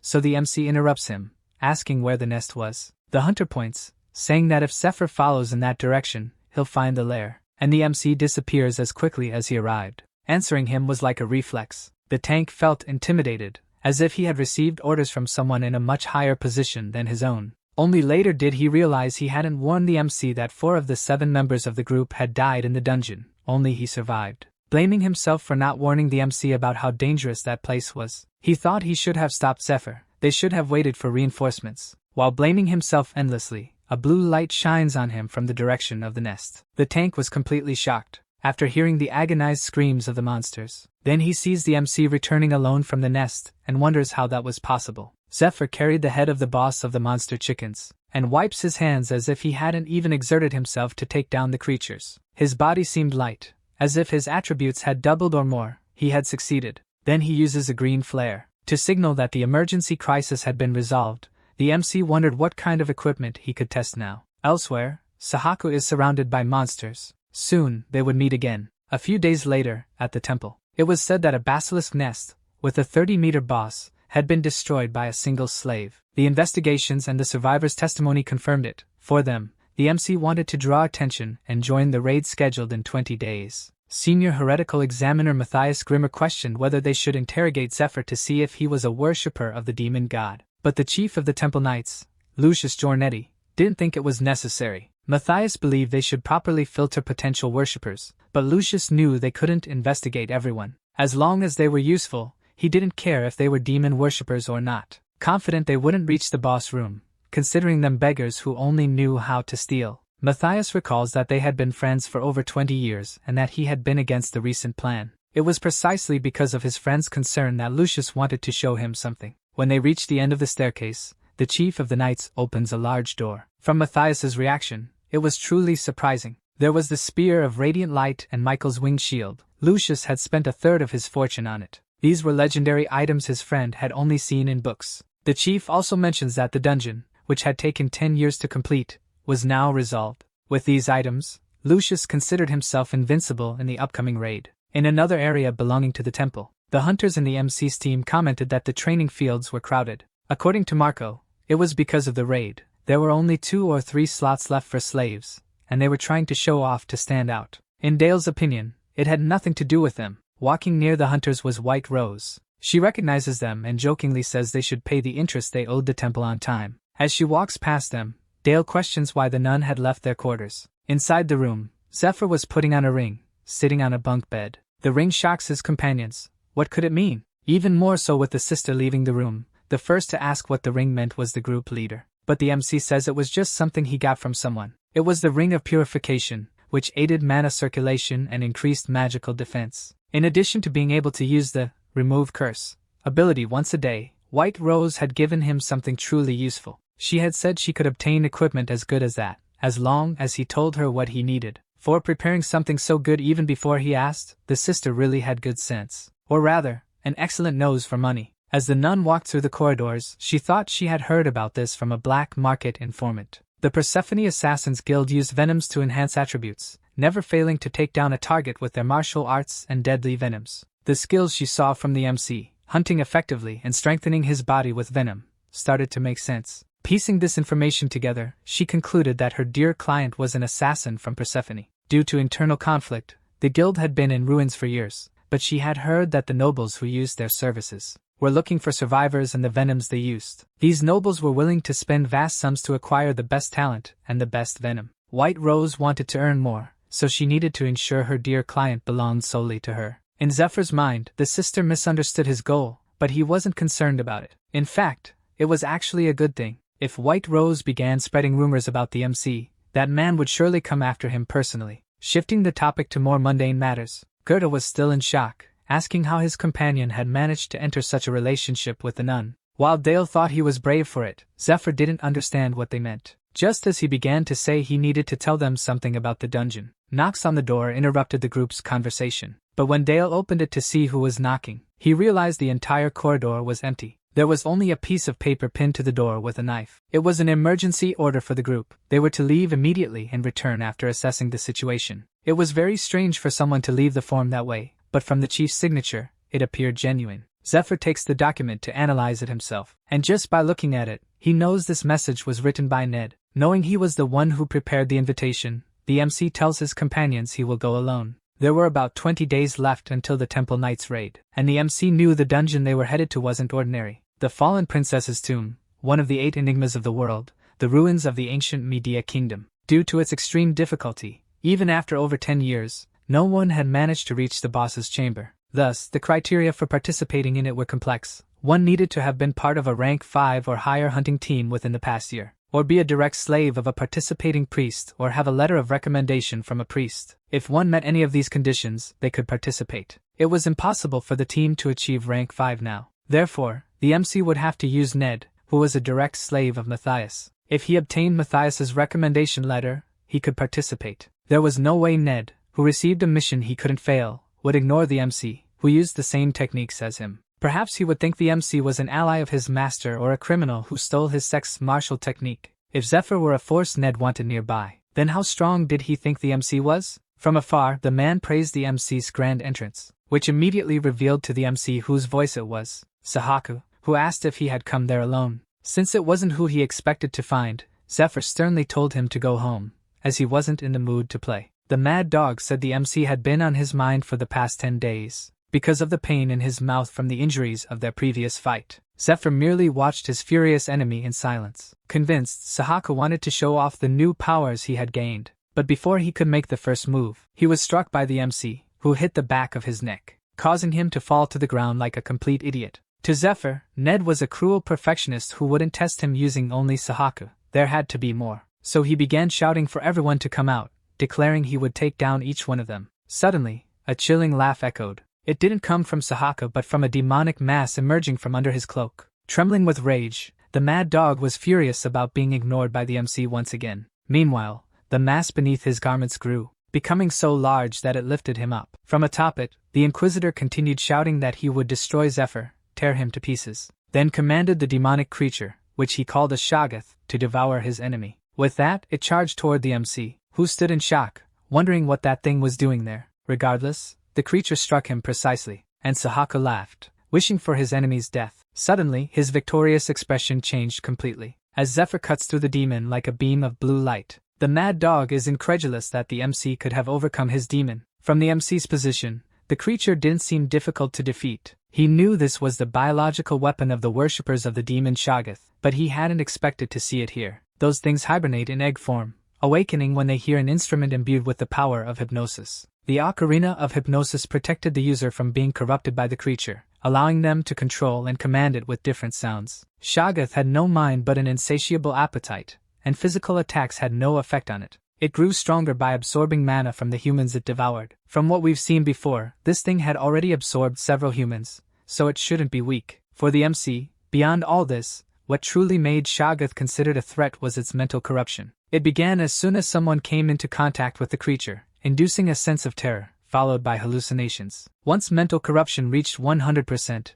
the person would enter a frenzy state. Humans in this state lost reason and killed everything around them, the perfect method for a massacre. This was an artificial monster created by demon worshippers to easily kill other humans. Sahaku shouted that the MC was a fool who didn't know what awaited him. The red eyes were a sign he was about to enter a frenzy, and the corruption was nearly complete. The mad dog continued laughing as Zephyr's eyes grew redder. At that moment, he uses the curse removal ability of the Ring of Purification, which aids mana circulation and increases magical defense. Then the creature, which had been overtaking him, retreats, and the MC grabs Sahaku by the neck. This time, the man wouldn't be laughing. Zephyr reveals that not long ago, all he thought about was staying alive and ensuring those around him could stay alive too. For him, this was obvious in that world, but one day strange thoughts entered his mind. What if he'd had more companions who knew how to fight? What if the humans who survived worked together? If those things had been different, the people he loved, maybe they would have survived a little longer. Sahaku, confused,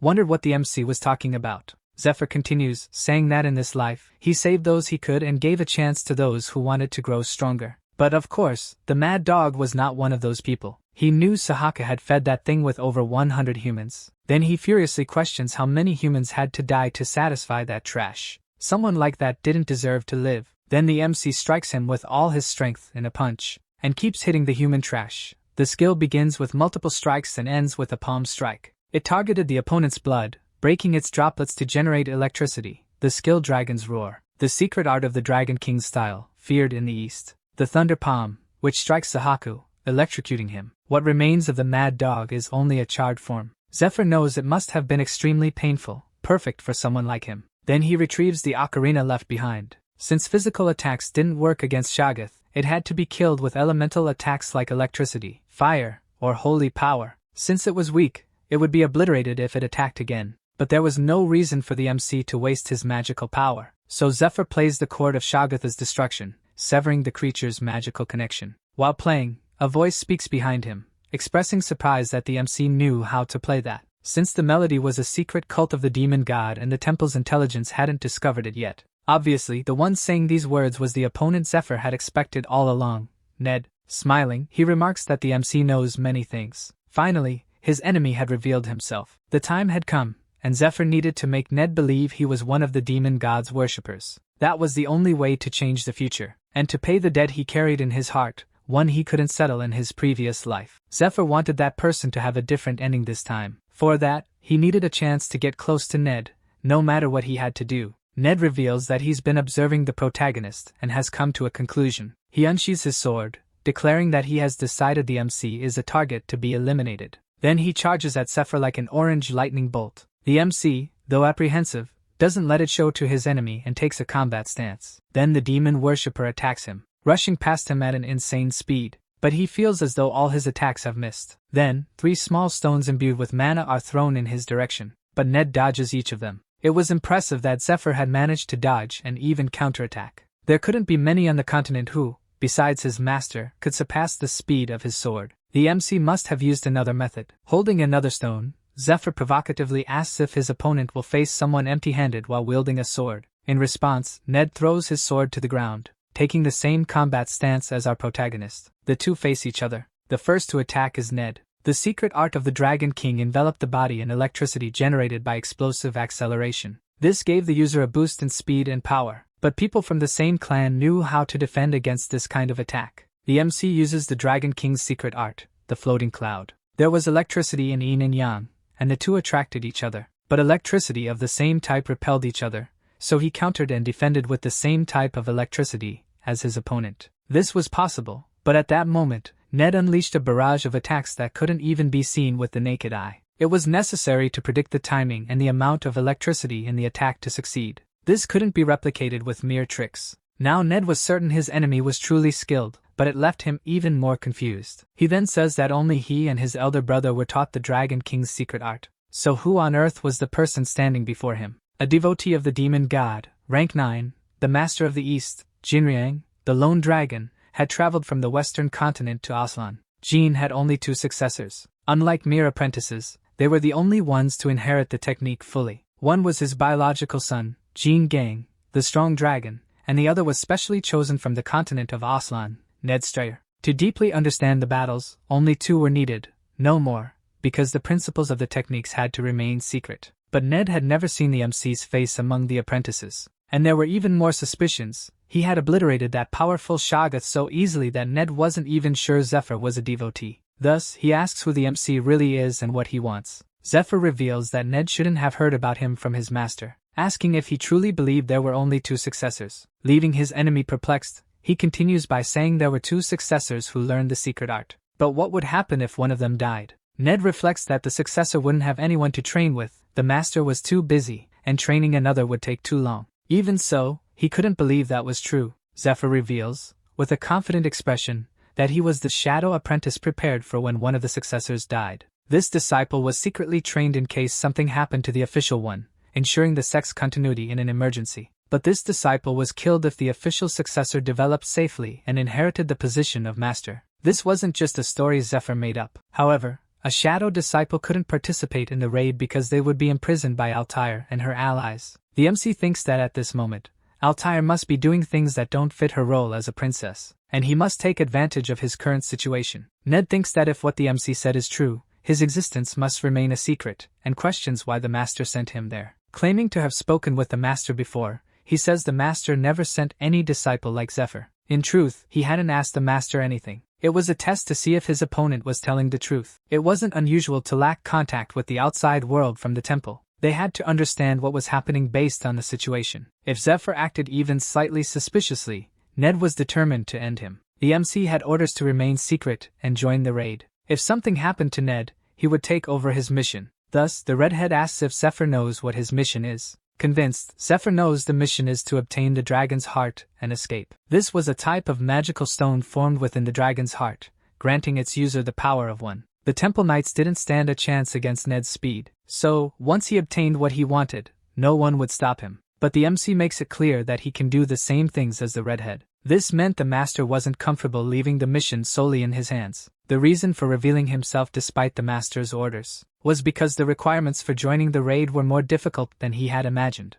and also because there was something he wanted to discuss with Ned personally. Annoyed, Ned asks what the MC could possibly want to discuss with him in person. Getting closer, Zephyr reveals it's about the tears of blood, once again catching the examiner off guard, making him question how the MC knew about it. That was one of the treasures stolen from his family, and the reason he sought revenge against the temple, but only he and his master knew about it. He then asks how the MC could possibly know about the tears of blood. Zephyr says he will only reveal that when he trusts him, but first, he wants to be included in the raid and get out of that filthy dormitory. Ned just stares at him, debating how he should proceed. Seeing no other choice, he decides to trust the MC. Still irritated, Ned orders the MC to follow him, saying he wants to take him somewhere. It was an abandoned structure near the temple. There, Ned informs his brothers that he's brought the last member. He states that the MC was sent by the master to assist with their mission and that he has already confirmed his identity. Now, the man who seems to be their leader remarks that this must be why Zephyr is so bold. This person is Matthias,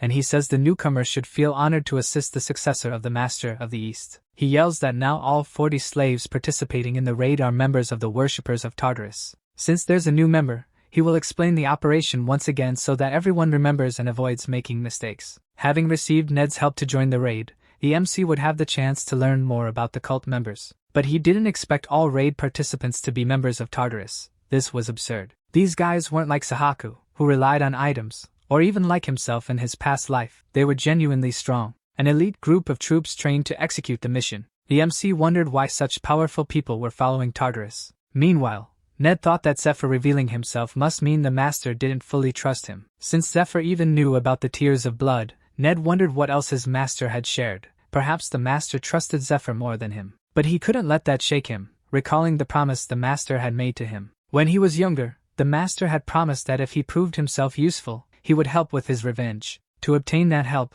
he couldn't fail to secure the dragon's heart, no matter what it took. And now, he realized something. If Zephyr was the shadow disciple trained to replace him, he must wish for his death to take his position. Perhaps he might even try to kill him. After explaining the raid plan, they would be divided into groups, one for defense to protect Ned and another to take down Commander Lucius. The redhead turns to the MC, asking if they shouldn't work in the same groups since they have the same mission. If the MC was indeed trying to replace him, the best move would be to keep him close and monitor him. Ned then says he's looking forward to working with Zephyr. In his previous life, Ned was so desperate for revenge that he ended up trusting the wrong person and destroyed himself. The MC knows the redhead is naturally loyal, and if he can earn his trust, it will be a great help in the future. So he states that he also wants to work with him. Zephyr had lost many connections in his past life, and this was the first one he intended to save. The scene shifts to a cave where the MC is being brutally threatened, and the one doing this gives him a choice. Either he will help him escape that place by learning the ultimate martial arts technique, or... The next day, the names of the group participating in the raid were announced. They would train together until the event,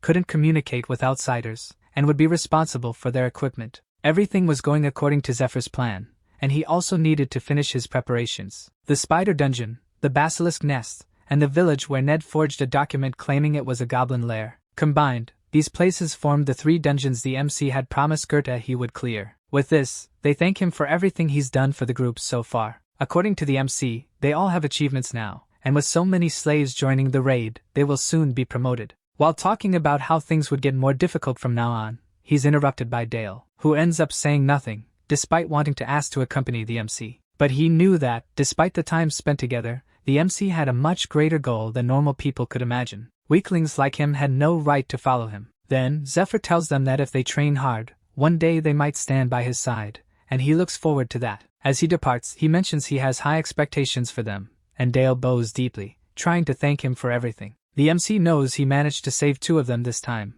and seeing the light in their eyes means he wasn't wrong. In 3 years, if the followers of Tartarus succeed, many will die, including those 3. That's why he needs the dragon's heart. Shortly after that, in another room of the temple, White Rose was showing something to the MC. She had acquired the equipment he was looking for. Just by looking, he could tell the equipment was excellent. As he requested, she got impact weapons with good mana conductivity. The fallen princess's tomb was full of skeletons, which didn't feel pain, rendering many of his abilities useless. To defeat such robust bone creatures, they had to be shattered with impact weapons. Given their quality, he decides he will buy them all. Among them, one sword caught his attention. It was the Twilight Long Sword, an artifact of a knight found 100 years ago, radiating a mysterious energy. To the nun, the item wouldn't be effective against skeletons, and she wondered what her dear client was thinking. But what really concerned Zephyr in that dungeon wasn't the skeletons. The Temple of Light had been trying to clear the dungeon for over 10 years. The followers of Tartarus would also be there, fighting with everything they had. Zephyr needed to defeat them all to obtain the dragon's heart, which meant that, in this raid,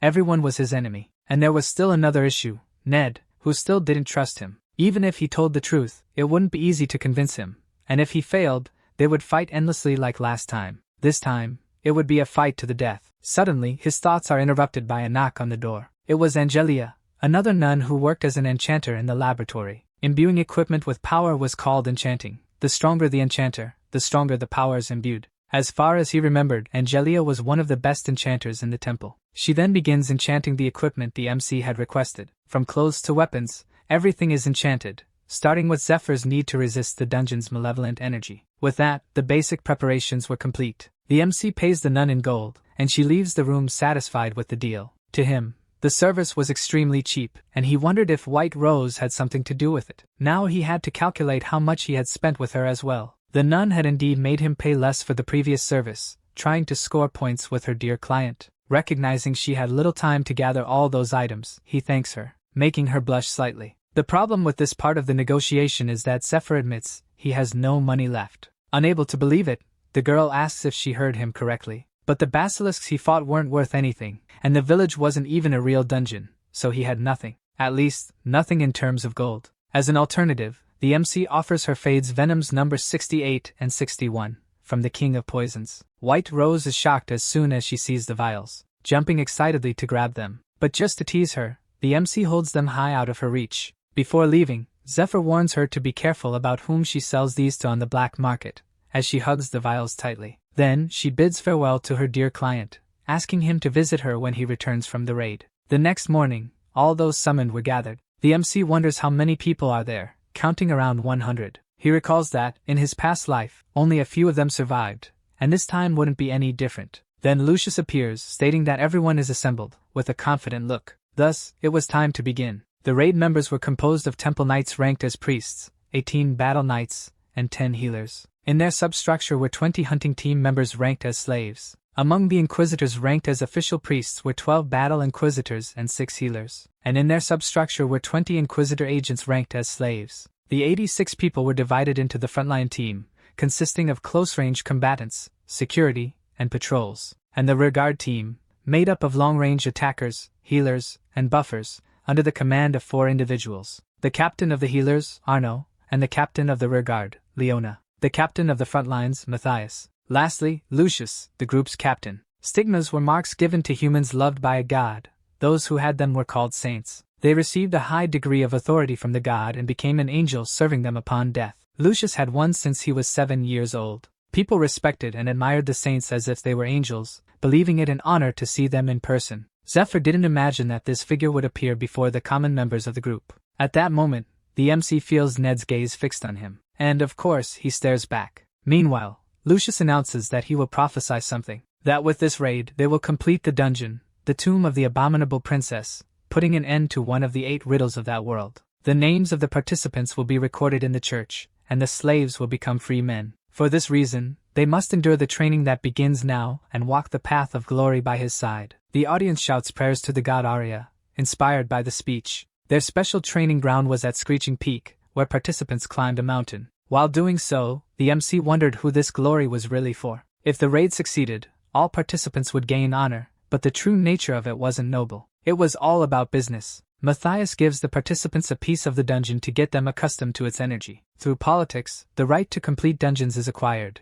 and after years of investment, it's finished. Once that happens, roads and cities are built, and the value of the land skyrockets. It's a large-scale business. The third Great Temple of Light was merely an outpost for Lucius to complete the dungeon. There, people were trained, and those selected for the raid were elite members who received daily training. The nuns led some of the training sessions, using golems to simulate battles. Even though they were training golems, the battles were tough, and many were eliminated after being hit more than 3 times. But our protagonist was not like them. During training, Ned warns him not to use the Dragon King techniques, though Zephyr already knew that. They run side by side like a true duo. Ned leaps to attack the golem from above, while Zephyr strikes from below, finishing off the training creature. Once they eliminate 500 golems, the mission ends, and they receive a break, impressing a priest with the strength of these slaves. The strongest among them were the MC and Ned, working in harmony. The priest heals the soldiers' wounds while wondering if they'll complete the dungeon this time. With the healer's support, they completed the equivalent of 4 weeks of training in 2 and were ordered to resume their practice. On the night of the final day of training,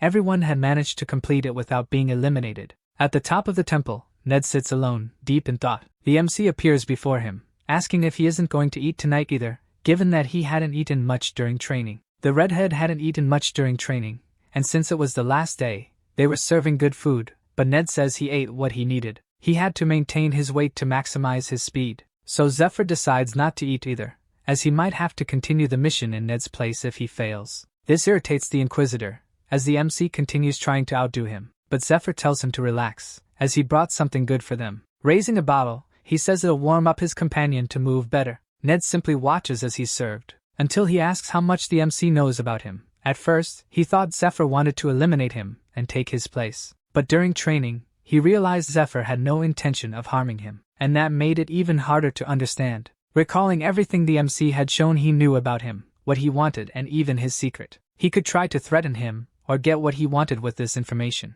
Remembering that Zephyr said he would tell him when he trusted him, now he wants to know what the MC meant by that, and what he wants. Our protagonist notices that the redhead has changed. At first, he blindly tried to kill him, but spending 2 weeks together had made a difference. So Zephyr reveals that Ned is asking the wrong question. What he should really be asking is where the tears of blood are, and who has them. At that moment, the MC reveals to him the location of the sword he desires so much. The answer Zephyr gives him leaves Ned in shock. He recalls the moment he first saw the magic sword, Tears of Blood, the heritage of his family. When his ancestor offered it to the king, he received the title of Baron, and the king ordered them to protect the sword. Once he became Baron Strayer, he too would inherit this honorable mission. It was said to the young man that he must become a warrior worthy of that sword. In another memory, the Baron screamed for Olden to return the sword to him. He was a priest. The Baron had put his property and title up as collateral for a loan but not the sword. With a smile, the cleric remarked that the temple was no place for such behavior, and that Strayer was mistaken. The sword did not belong to him but to the Baron. However, since the Baron lost his title, he no longer had any rights to the sword. In a rage, the man draws his sword and lunges toward Olden. But before he can inflict any damage, his arm is severed by the knights protecting the cleric. All of this happens right in front of the young Ned. Olden remarks that the man is lucky he didn't strike him, as a commoner assaulting a noble in the Temple of Light would have grave consequences. If he had been hit, the son of the former noble would also be executed. Such incidents were common 12 years ago, when investments in dungeons and raids were immense. But with the failures of missions and fraudulent guilds, the dungeon bubble burst. The temple sold items to private investors until the bubble was about to collapse, trying to minimize its losses while still making some profit in the process. Ned's father was one of the investors who lost everything in the market collapse. To make matters worse, the responsible priests were never punished. For this reason, the redhead resents these people, especially Olden Lasker, who deceived his father, and even took his life, which is why his goal is to seek revenge and bring down the Temple of Light. While searching for the blood tears, the symbol of his family that seems to have disappeared. That's why he cannot understand. He questions Zephyr about why his master would have the sword he's been searching for. The MC reveals that only recently did his master disclose the identity of Tartarus's leader and the 12 apostles who command it. Both he and half of those 12 apostles are high-ranking priests of the Temple of Light. Ned couldn't believe what he was hearing. He recalls what the MC said about revealing what he knew when trust was earned. That bastard of a master wanted them to retrieve the heart so he could give it to the leader. Once that was done, he'd never be able to touch him or have a chance at revenge. He'd been deceived from the start. It was hard to believe that the master, someone who was like family, could betray him in such a way. But if it wasn't true, how would Zephyr know what the master had said? Conflicted, Ned wondered what he should do now. With that, time passes, and a new day begins. Now the pair stands in front of the fallen princess's tomb. This dungeon was unlike any other they had seen. The dark energy emanating from it sent chills down their spines. An old man observed what they were facing, commenting that it would be an interesting challenge. This was one of the great challenges of the world, and now its doors were opening. The soldiers entered cautiously. The priest reminded them again that they had been trying to clear this dungeon for 10 years. He pointed to purification amulets on the first floor, indicating that the level had been previously cleared. There were a total of 9 floors in the dungeon. The previous expedition had successfully cleared up to the 7th floor. They had also defeated the guardian of the 8th, but due to the malevolent energy emanating from the lower floors, monsters kept reappearing, with armies of skeletons advancing toward them. So, they prepared for battle, forming their ranks. Leading the charge at that moment was Matthias. Meanwhile, back at the Temple of Light, 2 clerics were conversing. Bishop Alfonso Giornetti, Lucius's uncle, was thanking a colleague for lending some warriors to defend the temple. While Lucius was away, the 3rd Great Temple was being visited by knights from the capital parish, and by a follower of Tartarus, a cardinal of the Temple of Light, Olden, who remarked to his companion that they needed to support each other. Back inside the dungeon, the battle against the skeletons continued. One of the combatants wondered why the skeletons wouldn't stop appearing. Another explained that the fallen princess was a mage who could have enchanted thousands and led them to the tomb, and these bones had joined those of the hundreds of thousands who had attempted to clear the dungeon. Suddenly, a green glow emerged from one of the corridors. It was bone golems, made from hundreds of skeletons fused together. To make matters worse, they were armed. As soon as one of the golems struck the ground with its weapon, the floor cracked. The force of the blow was so immense that the shockwave knocked down even the distant combatants. At this moment, the priest entered the battle, managing to restrain the creature's movements. This created an opening for the soldiers to attack the golem, despite having to fight off the other skeletons. The priest's magic didn't last long. Soon, the chains broke, and the golem resumed its attacks. This time, it was Matthias who stepped into the fray. Without any difficulty, he manages to take down the creature, which doesn't even have time to react. This leaves the surrounding soldiers impressed by the warrior's strength, but he warns them not to lose focus on the battle. If the bone golem appears there, the one responsible for creating it shouldn't be far. Indeed, there was a skeletal mage nearby, capable of casting spells and commanding lesser skeletons. A priest reminded Matthias that the mage creating the golems needed to be destroyed, which irritated him because he already knew that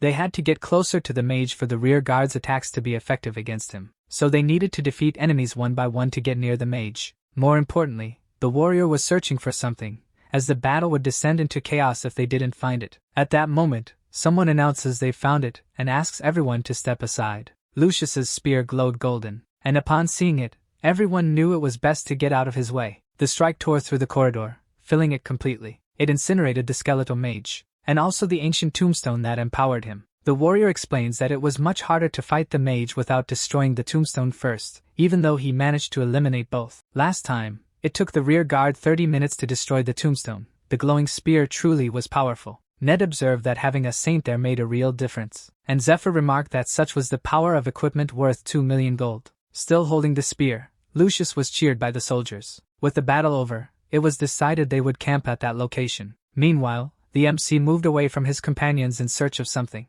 As soon as he touched a brick, he knew he'd found what he was looking for. In the conference room, the leaders studied the map of the 9th floor. Lucius predicted it would take 6 days to get there, but the priestess argued they could go faster by only breaking the nearby tombstones. The warrior explained to Leona that they had tried that before. As a result, they failed to clear the dungeon a year ago. From their expressions, it was clear who was right. Lucius recalled that they had reached the entrance to the boss's chamber before. However, when retreating from the guardians protecting the chamber, they were surrounded by an army of undead, and hundreds died. They couldn't make the same mistake again.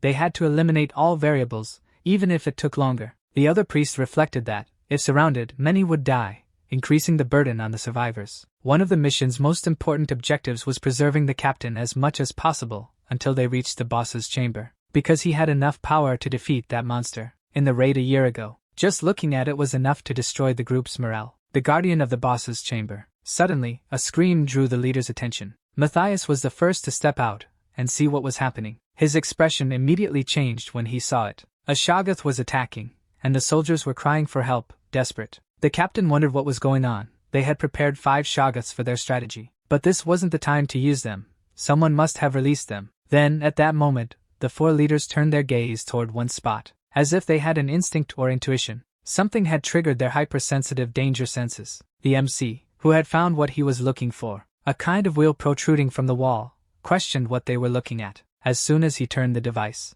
the dungeon floor began to crack, breaking into several cubes. A light emerged from beneath them as the dungeon shifted. In a meeting of Tartarus worshippers, a day before the raid members were announced, they discussed how the gates sealed shut as soon as they entered the boss's chamber, and the only way out was by defeating it. According to Matthias, that was all they had discovered. A worshipper asked if they couldn't destroy the chamber walls, but it was impossible. However, the captain of the knights, Lucius, had thought of something. He had borrowed a legendary item, the Stake of Faith, the divine pillar that never broke, owned by the Pope. The captain planned to place it between the gates, which, even created by the great sage, couldn't destroy it. The attack group would have to protect Lucius and draw the boss's attacks, pushing it away from the entrance. When Ned stole the dragon's heart and crossed through the gates, that would be the moment for the worshippers to awaken the Shoggoths. This biological weapon grew stronger by absorbing the magical power of the humans it devoured, corrupting their minds. Since Lucius and the other captains had high magical resistance, magical corruption wouldn't work on them. But the common priests wouldn't be able to resist the corruption of 5 Shoggoths. This would confuse the captains, giving them a few minutes until they purified their minds or killed the creatures. With this opening, Matthias believed that the boss would finish off Lucius, and they would report that the dungeon had not been completed. They also received special drugs that temporarily removed the effects of the slave mark, and the Ocarina of Hypnos, which controlled the Shoggoth, would assist them in their escape. Upon taking the instrument, the MC smiled, thinking that these worshippers had truly prepared for the mission. Zephyr observed the camp situation before activating the gears. With all those healers, he believed no disaster would occur. One of the soldiers quickly realized what was about to happen upon hearing the melody. The Shoggoths hidden with the worshippers began to manifest. Thus, chaos erupted, and the priests became desperate. From behind them, the MC shouted for them to gather at a single point and surround them to make the purification process easier. While they did so, the MC ran. When he was about to touch the brick that revealed the mechanism, something surprised him, and he turned around to see what it was. He was being observed by the 4 captains who had just emerged from the tent. Matthias recalled that the MC had been introduced by Ned and wondered what he was doing there. And at that moment, Zephyr questioned what they were looking at. Then he activated the mechanism, something that had been discovered 3 years after the raid. During the time when the dungeon was used as a shelter to hide from demons, it was a protective contraption that randomly altered the dungeon's internal structure. Since the MC had visited the location before his companions, he knew its layout well. So Zephyr fled the area, being observed by Lucius. The captain remembered that the boy had defeated a basilisk nest on his own and wanted to join this raid, questioning whether the MC was a worshipper of Tartarus, as they had previously thought. Remembering that, being a slave, he could be tracked, the captain ordered him to stop. Still, the MC continued moving quickly through the shifting dungeon. The captain was incredulous that his command had not worked. Matthias, on the other hand, knew the order hadn't worked because the MC had used the drug given by the worshippers beforehand. Furious at this act, he raised his sword, ready to strike him. But before he could do so, he was struck by Ned's attack. He wielded the Urumi, a flexible sword that could be concealed under clothing. It tore through flesh like a whip. The captain couldn't understand why Ned had done that. The slave directed a cold look at him. Then he also fled, amidst the moving cubes. He knew that even though he had blocked this attack, others would still come, and Zephyr would have to protect himself from them alone. And indeed, Lucius unleashed a powerful attack with his spear. When that powerful energy ball was about to hit the MC, it was as if a barrier had been created between the attack and its target, leaving the captain confused. How could this have happened? But no attack would work on Zephyr at that moment, because he had used the high-rank blessing of the goddess of fortune, strong luck. He could use the blessing 2 more times. From the moment he returned to the past, this strategy had appeared in his mind. The dungeons shifting allowed, for a moment, all doors to become useless. If he was lucky, he could find the boss's hall, and now luck was on his side. As Zephyr glanced to the side, he saw that Ned had caught up to him and was approaching. According to his companion, he was capable of doing the same things as the MC. To Zephyr, this meant he had made up his mind. In the conversation they had before entering the dungeon, The MC asked if Ned planned to go along with the worshipper's plan but escape alone with the heart. But he stated that if the Inquisitor did so, he would certainly die. The only option was to defeat the boss together. At first, Ned didn't like the idea, saying the MC was talking nonsense, as if proposing something impossible. Then Zephyr asked him to sit so he could explain his plan. After revealing it, the MC asked if Ned had any questions. To the Inquisitor, it was a good plan and had a good chance of success, but there was a problem: credibility. So he questioned what the MC meant when he predicted that he would die if he fled with the heart. He trusted his speed and questioned what could take the heart for itself. Zephyr explained that a special method was needed to absorb it, or he would die without being able to handle the magical power. He didn't know how to do it, but he revealed he knew someone who could help absorb it. He also revealed that the one who came to the Third Parish Temple to retrieve the item was Cardinal Olden, shocking Ned. If he didn't appear at the meeting place, he would be hunted by the Twin Knights, 2 of the 10 strongest people on the continent. Additionally, he would be hunted by the entire sect when they discovered he had fled, and that included their leader, their master, the expert in the Dragon King style. The MC then questions whether Ned truly has that much confidence to outrun everyone without any help. Back to the duo's race through the moving dungeon. Ned remembers he needs to talk to Matthias about delivering the heart directly to the cult leader. But the leader of the Knights didn't want this change of plans, even when he hears that the temple might grow suspicious if the carrier stood out too much. Matthias reassures him, saying that even if the carrier is Olden, they already have a plan. So, Ned shouldn't worry, making him realize everything the MC had told him was true. Cardinal Olden was indeed one of the leaders of the Tartarus worshippers, a person close enough to the master who was assigned to this critical mission, as if it weren't enough that he had betrayed his father and ruined his life. Now, he still wanted to keep him under his control. At that moment, a golem appears from one of the rooms, but it is immediately blown up by Ned, in a fit of rage. Be it the Tartarus worshippers or the Temple of Light, he wanted to destroy them all. Zephyr tells his companion to just keep running. They would fail if they lost even a second, and Ned was fully aware of that but couldn't help himself. The MC understood how his companion felt but knew he must not let emotions take over. Only 15 seconds remained before strong luck would end, and the two headed toward a greenish light, until they reached the room where the Guardian awaited them. The skeletal Guardian turned toward his enemies, who seemed to understand what was about to happen. The skeleton raised its spear, shrouded in a threatening mist. Then Zephyr shouted for Ned to jump. Thus, they managed to dodge the Guardian's deadly strikes. In midair, the MC saw something important. There was a gap just behind the skeleton leading to the boss's chamber. So the duo ran as fast as they could, evading the Guardian. By a hair, they managed to slip through. At the perfect moment, as soon as they passed, strong luck ended, and the two collapsed on the floor, breathless. Ned didn't know whether to feel confused or surprised by what had happened. After all, they had managed to enter the boss's chamber that way. The redhead began to wonder why there was no one there. Where was the boss? Then they heard a voice asking who they were. The boss said it could still sense the energy of its knight on the other side of the door. So, how had they gotten in? The fallen princess asked who they were to have interrupted her royal slumber. Meanwhile, the walls had stopped moving, and the Shoggoths had been defeated. Leona commanded everyone to gather and check for survivors. The other priest asked Lucius what they should do now. The commander thought about the slave mark that had been nullified. Since he had used the command, the range must have been 1 kilometer. He questioned whether the MC didn't have the slave mark or possessed something that nullified it. Moreover, shortly after the Shoggoths appeared, Zephyr had activated some kind of mechanism. This led him to conclude that at least an unknown number of Tartarus worshippers were infiltrated in their group. Even after selecting the most trustworthy people and his direct slaves, he then asked the priest for the names of the 2 who had escaped and who commanded them. Arno revealed that the redhead was Ned, and the silver-haired one was Zephyr, and that the MC had joined the group on Ned's recommendation, who was directly under Matthias, which shocked the knight, who looked toward the companion he trusted. In Matthias's mind, the 2 had fled out of fear of the boss and had caused great chaos. His perfect plan to be recognized by the sect and achieve a streak of successes was completely ruined, so he ordered his brothers to end the operation and prepare to kill or be killed.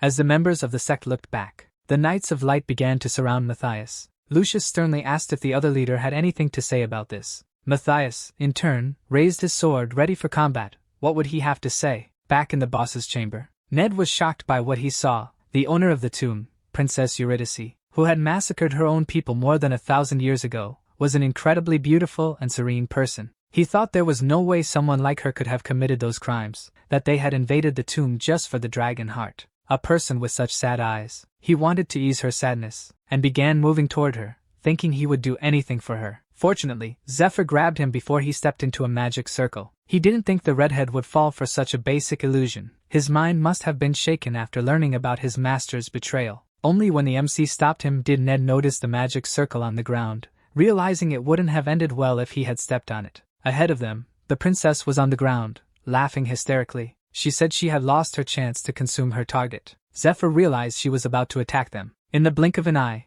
the princess transformed into a completely different creature. She screamed at them to die already, and attacked them with a malevolent aura. The MC mocked Ned, saying his girlfriend had turned into that thing. Quickly, they managed to dodge the attacks. Observing the attack, Zephyr recognized the ability as the Black Hand. The red hands absorbed stamina, and the blue ones absorbed mana. As a powerful sorceress, she could create hundreds of them. She could continuously heal herself by draining the opponent's stamina and mana. It was said that Lucius had defeated her miraculously but had been left on the verge of death. The MC could feel that gaze, as if someone had been waiting for this moment, waiting eagerly for Zephyr to fail. The one who yearned for this was the god of loans, Ursa. As soon as the MC's mana hit 0, he would collect his debt. Meanwhile, the raid group was divided. Lucius seriously asked Matthias why he was ruining the work they had spent 10 years striving to complete. He wanted to know since when his comrade had been against them. Matthias knew the other had already pieced it together from all the clues and was trying to interrogate him. It was impossible to escape using the slaves,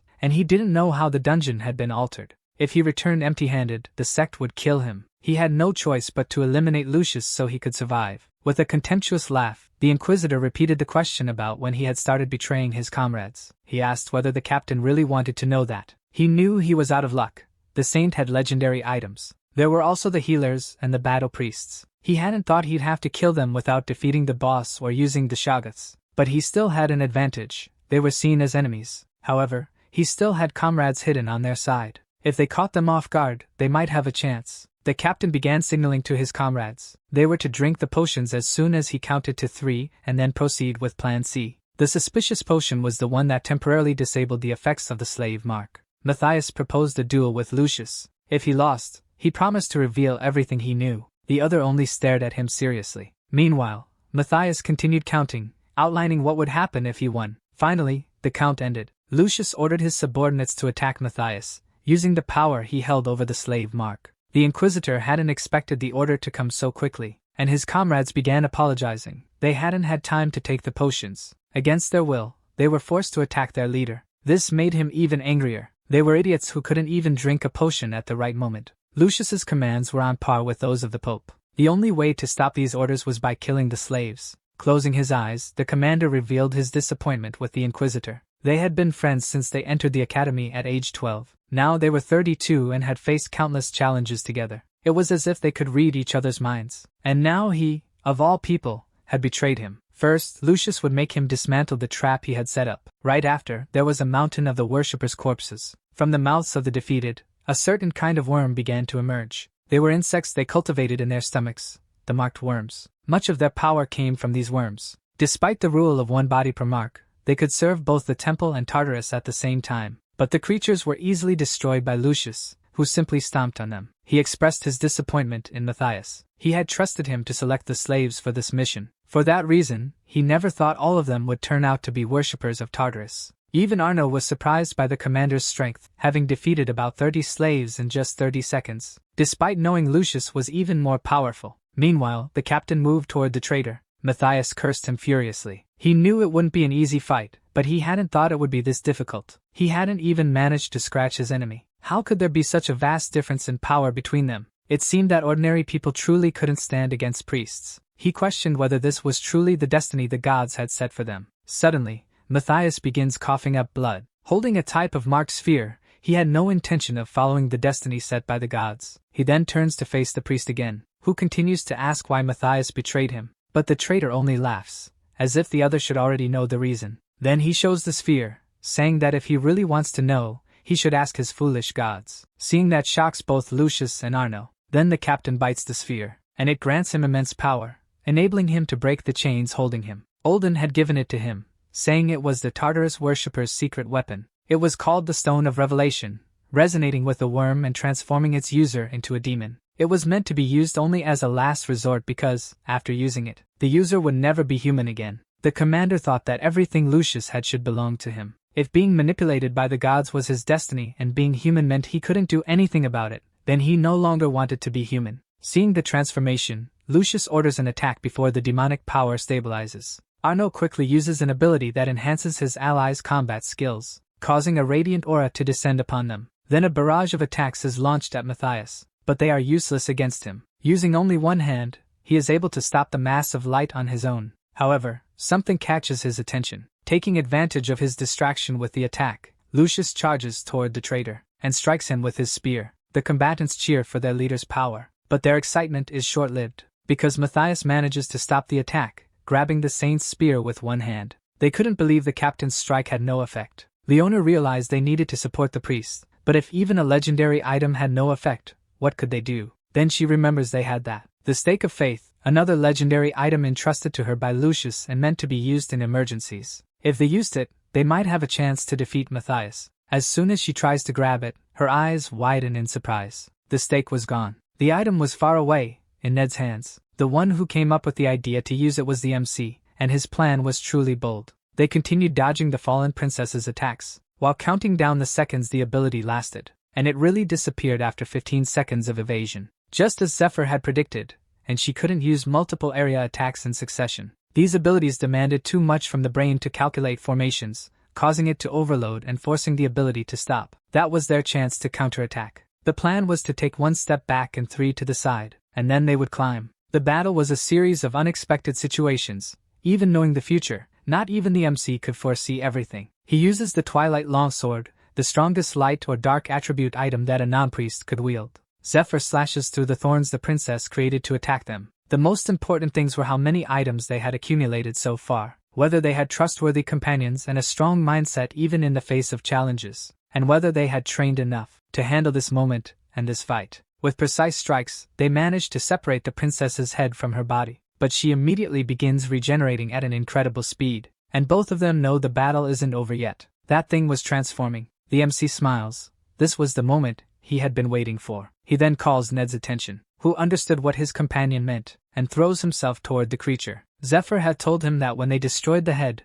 the creature would become even stronger, and they wouldn't be able to defeat it. But for a moment, until it transformed, it couldn't move, and they had to seize that chance. At that moment, Ned opens the container holding the Stake of Faith, causing it to be launched toward the creature. The stake reacted in the presence of malevolent energy, releasing a powerful divine energy. Zephyr takes advantage of this moment to attack. While the stake caused most of the damage, they had to prevent the creature from removing it. Despite being a legendary item, once all its energy was spent, it became nothing more than a heavy piece of metal. But it didn't matter. Lucius ended up having to pay for the stake anyway. Afterward, its power fades, and it deactivates, which meant it sensed the enemy had been incapacitated. Zephyr barely had time to catch his breath during the battle. The enchanted weapons he used were spent, but considering the enemy, it was a small price to pay. Drinking a mana potion, he thought about what might have happened to Lucius and whether Matthias had already entered his demonic form. Since the goddess of light was on his side, it was unlikely he had died. Seeing a piece of the monster still moving, Ned considered putting an end to it, but the MC warned him not to do so. If that thing died, the door would open, and they would have to face the Guardian. First, they needed to find the dragon's heart. He handed a healing potion to Ned, since one could never know what might happen while searching. The redhead stared at the MC, thinking about how the dungeon boss, known as one of the 8 enigmas of the world, had been defeated by just 2 people. It was a miracle, and though he considered himself strong, he couldn't see himself even coming close to creating such a miracle. It was all thanks to Zephyr's plan. It went beyond surprise or suspicion. It was as if he could see everything from above. Suddenly, something surprised them. There were knocks on the boss's gate. On the other side of the door, the Guardian was striking it with his sword. Little by little, the entire gate was consumed by his malevolent aura. What remained of the fallen princess on the ground recognized that mana. It was Georgios, her knight. A massive purple vortex appeared in front of the two. Ned asked what it was, but not even Zephyr knew. This wasn't in the dungeon report he had read in his past life. Perhaps the future had changed. A ghostly image appeared within the hall. The creature looked toward the Stake of Faith and pointed a finger at the item. With that, a sort of cube appeared, encasing the stake within itself. Suddenly, something caught the creature's attention. Zephyr and Ned surrounded it, preparing to attack simultaneously. It was as if their swords had passed through its body. Ned, shocked, realized he hadn't cut anything, and the MC recognized what ability it was. Spatial distortion, the ancient magic of Medea. Then a magic circle appeared beneath Ned's feet, but he jumped before it could hit him. Several other circles like that appeared around him. But what terrified him was the creature rushing directly toward him. It moved so fast that Ned doubted he could dodge it, but the MC intervened to stop the creature. Zephyr managed to hold it back using the Spider Queen's web. He pulled the threads, trying to draw the creature toward him. This only served to enrage it. The MC used basic mana application, Reinforce, to gain enough strength to pull the threads. The spatial distortion ability was invincible, but the enemy's attacks were nullified by the distortion. Thus, when it approached to attack, they could counterattack. For a moment, it seemed as if it were frozen in space.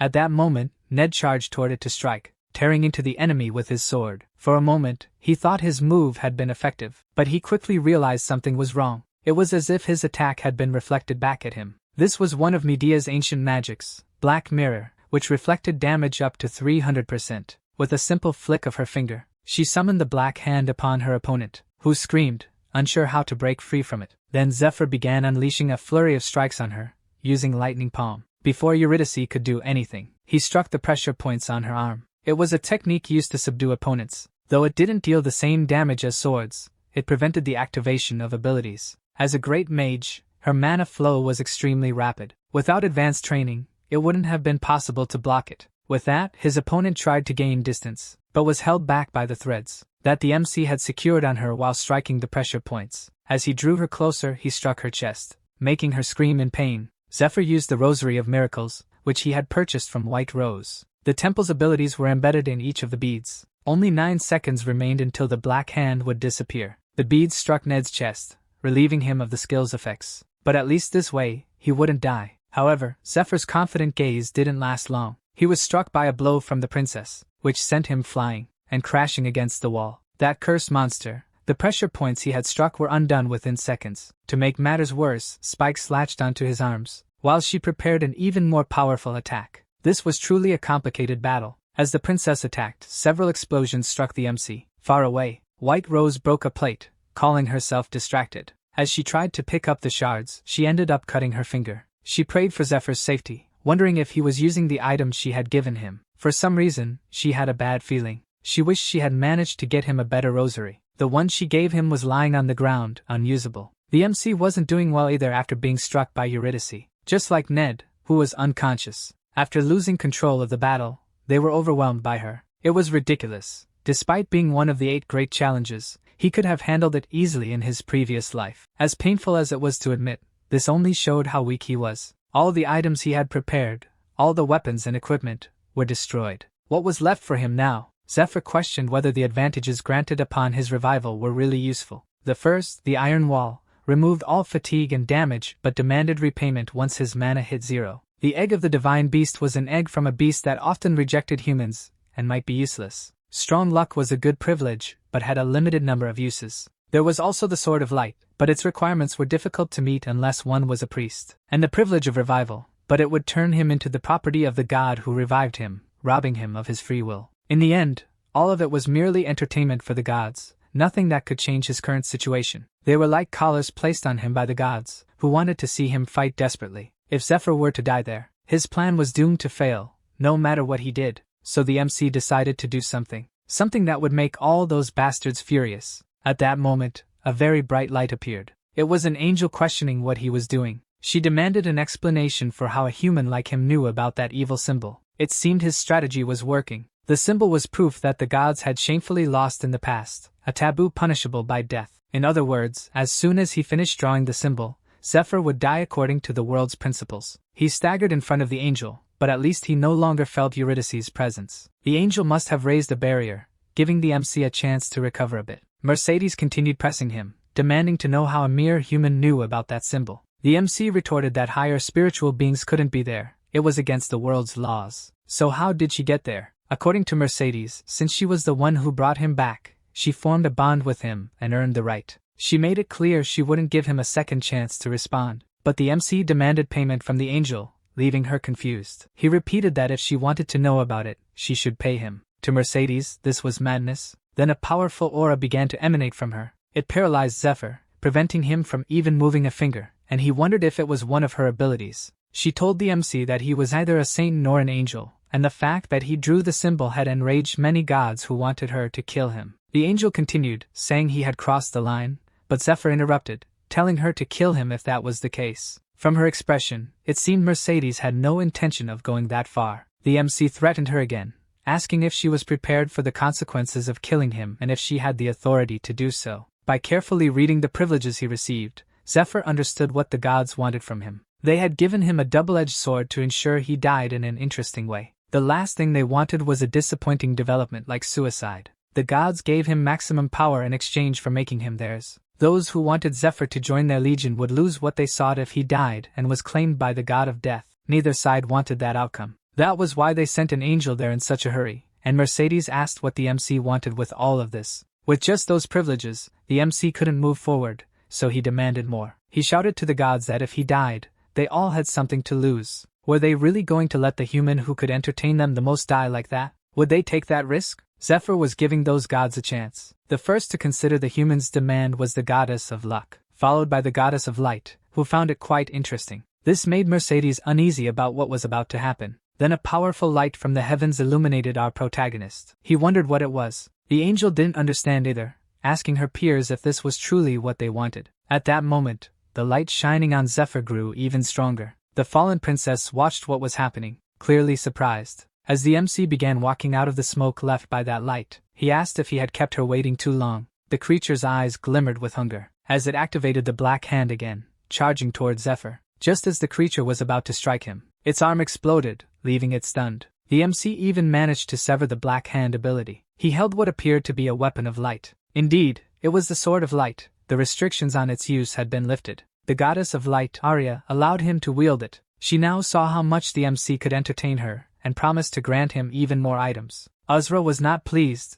questioning why she had given divine items to a mere human. But according to her, since the artifacts were hers, she could do as she pleased. One of the three great gods, Akyrus, also expressed his embarrassment over her behavior toward the human. He was curious about the god of death's interest in this human but declared that he would not give him up. Meanwhile, Zephyr attacked his enemy, who used spatial distortion to avoid being struck. Still, the sword of light pierced through the ability, decapitating her. Despite being a powerful mage, no human magic could block a divine artifact. Then, he activated the sword's exclusive ability, Let There Be Light. The mage's hands began to peel, as if all the dark magic was being expelled from her. The princess regained consciousness. She found herself in the protagonist's arms, who asked if she was all right. Thanks to the ability he had used, the powerful curse on Eurydice had been lifted. This was how she looked before the curse. The girl explained it felt like she had been in a dream, a long, terrifying dream. She asked who he was, to whom she owed gratitude for removing the evil within her. He replied that he was Zephyr, her successor, the successor of Princess Eurydice and the 12 heroes. The princess had gained the black dragon Caesar's heart,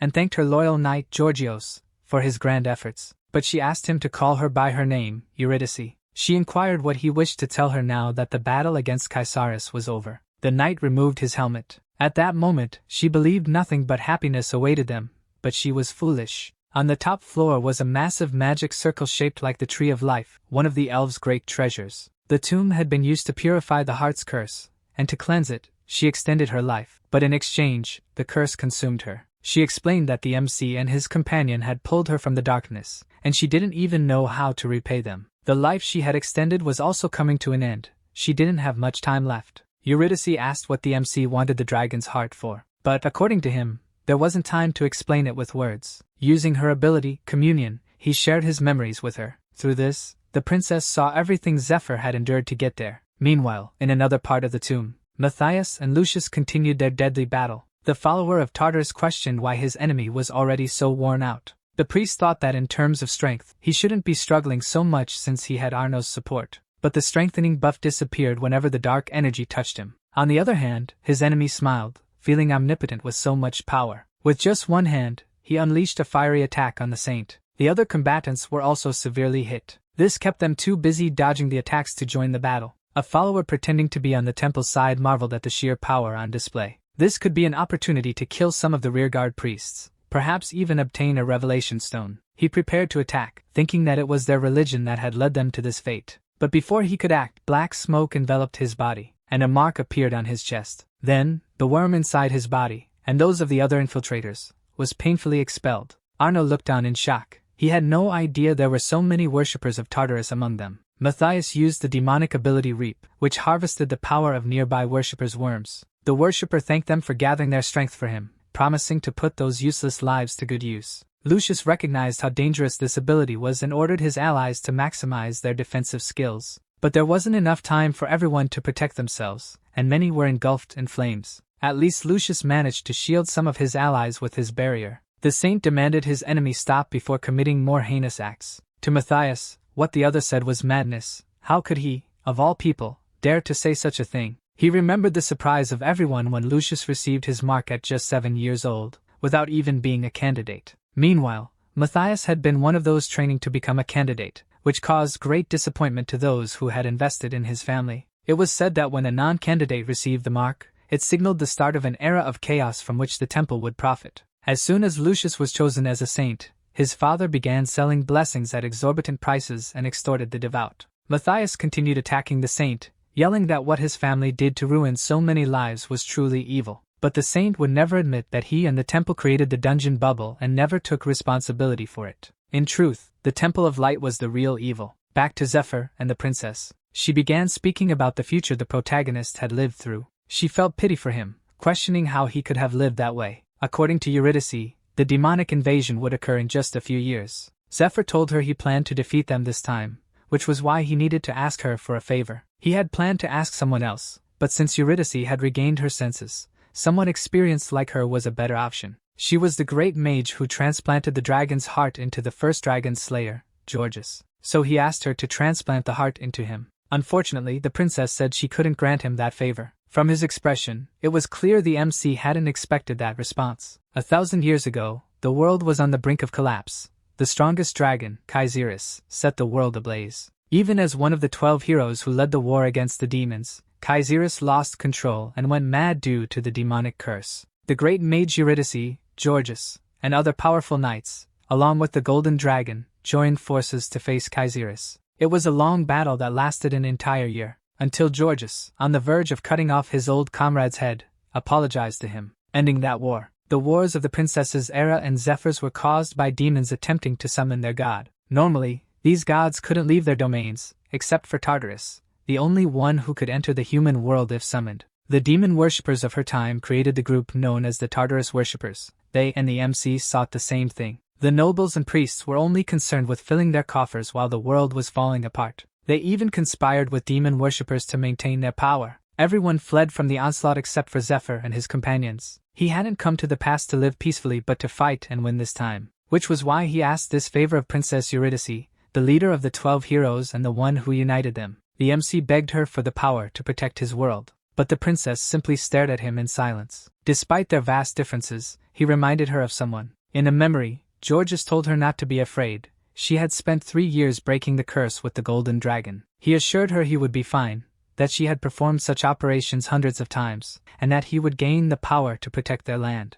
and also protect them from their enemies. Despite Eurydice's concerns about transplanting the heart into her beloved, Georges said all he wanted was to give their daughter a safe world to live in, so she should trust him. Shortly after, a sinister aura appeared, and the knight screamed desperately while the princess no longer knew what to do. A servant warned her to leave the area, saying it was far too dangerous. The woman barely finished her sentence before being turned into a skeleton. Eurydice recognized this as the same energy from when Kaiserus was enraged. It was the demon's curse. Someone remarked that her expression was one of disbelief, as she had broken the curse on the dragon's heart. The golden dragon told her he had taken some measures to make it appear as though the curse had been removed. He admitted to enjoying being her companion but said he also had a mission to fulfill. Then several golden words surrounded her. He cast the dragon's tongue spell, which only dragons could use, letting power flow through the words. With this, he decreed that she could never speak a word about the world's secret she had discovered. If they hadn't been so greedy over Kaiserus's heart, they could have lived peacefully with their daughter. He even praised Eurydice's skill, as she had perfectly transplanted the heart into Georges despite the curse. The dragon said she would now witness her husband destroy the entire world,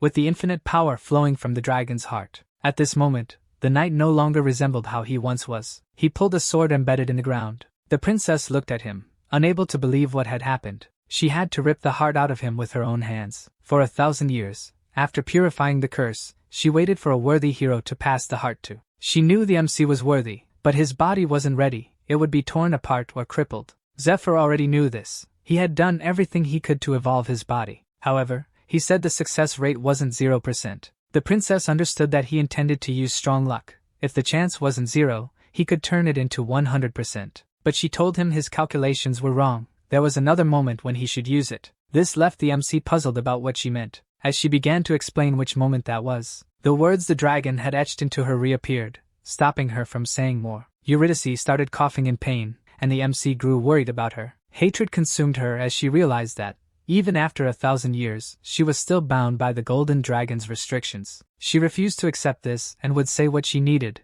even if indirectly. She asked the MC to listen carefully. He would need to use the ability when forced to choose between the person who mattered most to him and someone else. Zephyr realized he had an extremely difficult decision ahead of him. Eurydice urged the MC to strengthen himself with the tomb's items before transplanting the heart, and promised to alter the dungeon to help him escape the priests. But if he decided to do it now, there was something he needed to know first. He must defeat the red dragon, the blue dragon, the ice dragon, and the green dragon within a year. That was the only way. She asked if he would be able to do it. Zephyr thought for a moment. Then he told the princess she had no idea who she was talking to. 1 year was more than enough time to kill 4 dragons. He promised to make the world safer, just as she and Georgios had wanted. And he would do it in just 6 months, so she could finally rest from her mission and watch him from the underworld. Looking at the MC, she realized now that she hadn't noticed how much of a burden her mission had become. Now she felt relieved. She apologized for leaving the MC to complete her mission. Then, a monolith began to open. From it,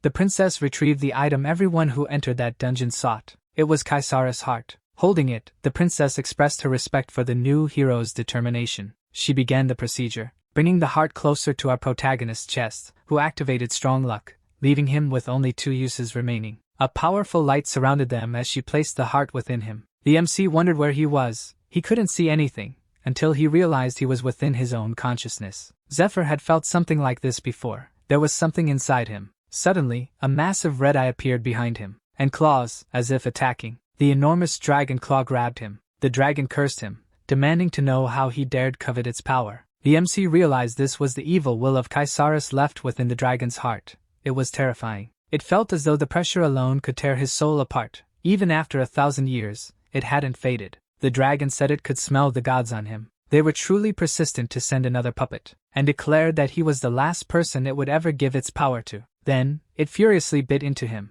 Back in the fight between the priests and Matthias, the former inquisitor counted how many opponents were left for him to defeat, smiling, until he shouted that now only Lucius remained. The priest noticed he was about to be attacked by fire again, and declared it wouldn't work. He could block it with his shield. But as he did so, Matthias appeared behind him, and struck the priest from behind. Matthias knew Lucius was tired, which had slowed his reaction time. Meanwhile, the saint realized his opponent was growing accustomed to the power, and was the only one accumulating damage. Then, he was struck once more. Even so, the saint wasn't out of strength, and retaliated. However, his opponent managed to grab his spear this time. Lifting the saint by it, Matthias prepared to attack again. Lucius' body was consumed by the flames of the attack. He desperately tried to shield himself from them, but he was ultimately thrown by Matthias. Without Leona or Arno to support him, he had no choice but to use that power. However, doing so would put him in danger. On the other hand, Matthias was holding another fireball, ready to finish it all. As he begins to bid farewell to Lucius,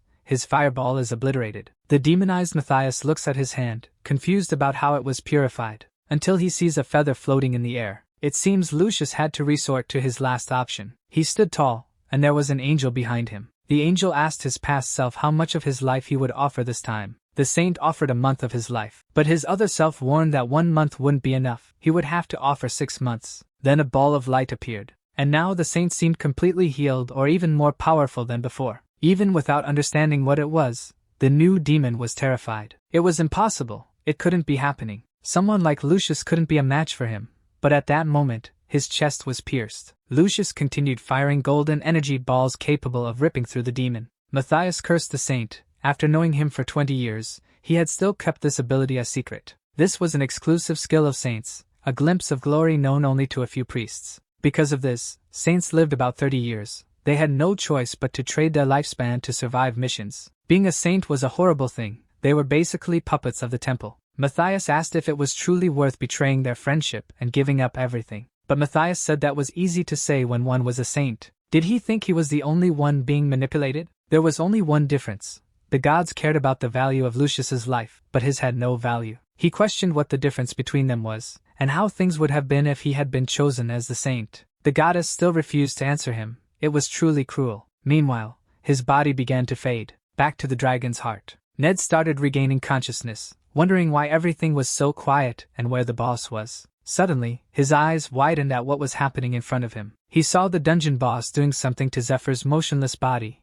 and couldn't understand what was happening. Elsewhere in the dungeon, Lucius prayed for Saint Aria's blessing to heal his companions. With difficulty due to their injuries, Leona and Arno regained consciousness. The three were the only survivors of the group, so the priest declared that the raid was over and they needed to leave. Meanwhile, within Zephyr's consciousness, he continued battling the black dragon. A wave of energy formed in front of the MC. It was the effect of strong luck acting as a shield. But he didn't think this intervention was necessary. Within his consciousness, the most important thing was his spirit. If he faltered there, he would be devoured. He needed to remember who he was. When he started thinking this way, his expression changed completely, and a blue aura began emanating from him. Then he freed himself from the dragon's claws. Regaining his warrior appearance, he struck the creature's eye, which roared in pain. Zephyr declared that this wasn't the first malevolent dragon's will he had faced in his consciousness. In fact, this was the 5th one he had fought. Dragons were irritating. Even in death, they had to keep testing people before being absorbed. It was time to teach this creature a lesson. But the dragon wasn't intimidated, calling on the warrior to face it. And that was exactly what was about to happen. Meanwhile, Ned, who had just awakened, was utterly confused. He kept wondering what was happening there. Zephyr seemed unconscious. Maybe he had been defeated. And the boss was so focused on the MC that she hadn't noticed Ned waking up. As he tried to stand, he felt his mana freeze, a state of exhaustion caused by being out of mana. Due to the earlier attacks from the Shadow Hand, he had run out of mana and fainted, and now he would miss the chance to attack. Then Eurydice told him not to get up yet, he needed to rest. She turned to the redhead, and a golden light emanated from her finger, heading toward him. Surrounding Ned's body, he began coughing uncontrollably, until the marked worm was expelled from his body. The princess removed it, and was impressed that he had grown so strong without using the worm's power. She gave him a bit of mana since his body had been strained from expelling the worm, but now he just needed to rest. Lucius's group noticed that the protective amulets had been moved to where they were. 2 days had passed since the battle ended, and now they had to find a way out before their supplies ran out. Arno asked the saint what they should do in this situation. According to him, the first step was to find the Stake of Faith, but Arno protested that it was far too dangerous for just the 3 of them. Despite this, Lucius declared that their only chance of escaping in time was to locate the stake. As they departed, they discussed how the 2 slaves who escaped were likely worshippers of Tartarus, yet they still attacked Matthias. Perhaps they belonged to different factions among the worshippers and hoped Matthias and Lucius would eliminate each other. If the temple didn't complete the dungeon again, it would have to auction it off, and that could have been their plan all along. The faction could buy the dungeon, return with the stake, and take control of the area. They needed to find the 2 before they discovered a way to escape. But before that, they found something else. They realized the stake was in the boss's room and were attacked by the gatekeeper. The group couldn't understand how the guardian was still alive if the gate had been opened. Giorgio screamed at them in fury, and continued attacking Lucius. Even though Arno was worried about the commander, there was little they could do against the guardian's immense power. The saint could only use his special ability once a week, and there were still 4 days left until he could use it again. The priest wondered if he would meet his end in that place, if he would ever see them again. That thought barely crossed his mind when Zephyr opened the gate to the boss's room. Lucius stared at him, wondering what that slave was doing coming out of the room. The MC said they had arrived just in time and, since he needed to do someone a favor, they should help each other. Zephyr ordered the skeleton to lie down on the ground. He used the unique dragon ability that imbued words with magical power, the enchantment of language. The enchantment forced the guardian to the ground. Lucius couldn't understand what was happening. How could a monster like that be obeying a slave? The MC reflected on what he had just done, explaining that the ability lasted only 10 seconds. It wasn't much time, but it was usually impossible to use a dragon's full power immediately after the transplant. The power was also limited to 1% to prevent imbalance with the user's strength and to avoid losing control. But even with restrictions, it was still the power of a dragon. The knight prepared to counterattack, grabbing his sword, Graham. It was a weapon forged to kill dragons, making it a formidable opponent for the MC. Georgios attacked with impressive speed, but Zephyr still managed to block the attack. Instead of using the dragon's power, the MC chose to fight with the Sword of Light. The goddess's first request for using the item was to save the saint, and he agreed to it. He raised his sword toward the knight, determined to end him. Zephyr thanked him for his hard work but said it was time for him to disappear. With a single strike, the knight vanished in a burst of light. Lucius was now certain that the artifact was the legendary one that only a select few priests were chosen to wield. He wondered what was going on. A worshipper might use powers in secret, but this didn't make sense. The saint could feel the presence of the goddess of light emanating from Zephyr. Not only that, but he felt something similar to when he had encountered the golden dragon in his youth, a terrifying pressure. The saint bowed before Zephyr, saying he was honored to be in his presence. The battle with Caesaris in the MC's mind lasted 3 days, until the dragon acknowledged his power, though it still lacked confidence in him. It would keep watching the warrior from within him. Afterward, Zephyr regained consciousness. Ned was lying unconscious nearby, and Eurydice had turned to ashes.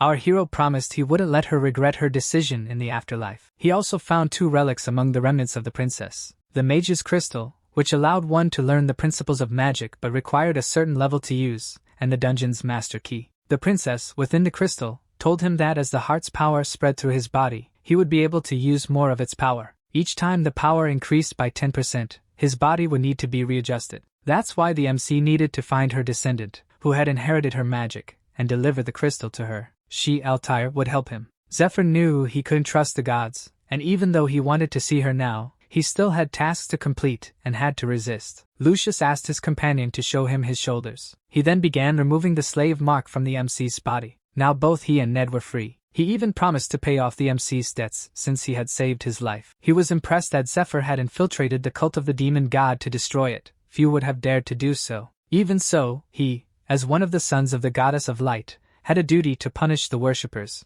the enemies of the goddess, but he wished to help in any way he could. Ned couldn't believe this. He thought the priest just wanted to take whoever had the dragon's heart for himself. A saint like Lucius was the temple's ultimate weapon, created to steal from people like him. Nothing good could come of it. Even so, he needed to take advantage of having a saint by his side, just as he needed to stay close to Zephyr. After this conversation, Lucius suggested they return to the temple. But Zephyr, with a serious expression, warned him that the battle was only beginning. The temple's 3rd parish had been taken over by Olden, his troops, and the Twin Knights, 2 of the most powerful warriors on the continent. The saint was stunned by the news. Even with the dragon's power, the MC would need time to prepare, and fighting Olden wouldn't be enough. This was the situation they faced. Using the master key, a path began to open within the dungeon. It led them to Eurydice's chamber, a room containing the princess's artifacts. No one had entered that tomb in 1,000 years. The MC was curious to discover what lay inside. As soon as they opened the tomb's doors, they were awestruck.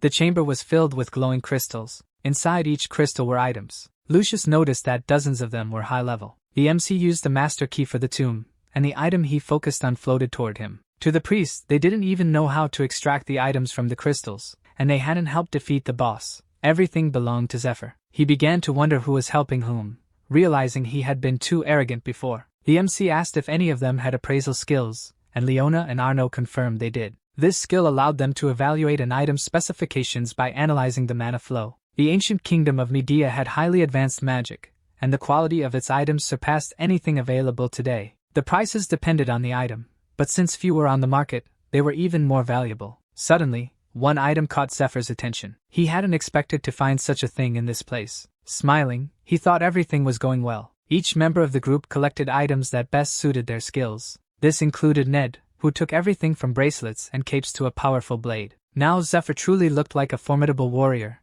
equipped with the Sword of Gram and other new items. After gathering the items, the MC resumed their discussion about facing Ulden. Lucius stated that they had no way to identify Tartarus worshippers. If someone denied it, they couldn't do anything. But Ned mentioned another way to confirm it. When a worshipper was killed, a marked worm would emerge from their body. The saint considered this and said that regardless of what they did, Ulden's status would still be a problem. He was a descendant of Marquis Lasker, with enormous influence, which had earned him the 4th parish, and now he was a cardinal. In addition, he had excellent relations with the saint's family, who were considered neutral among the temple factions. It was too risky to arrest or kill him. To Ned, evidence could be fabricated, which only showed a lack of trust in Zephyr. The MC told the saint that he had evidence. Showing him a potion, he asked Lucius if he knew what it was. Elsewhere, a priest was following Ulden's orders to the letter. The cardinal remarked that the bishop should have obeyed him from the beginning. A woman watching in fear wondered why Ulden was doing such things. With a smile, the cardinal told her there was something she needed to know about the marked worms of the worshippers. They granted demonic power to the user, but the more they were used,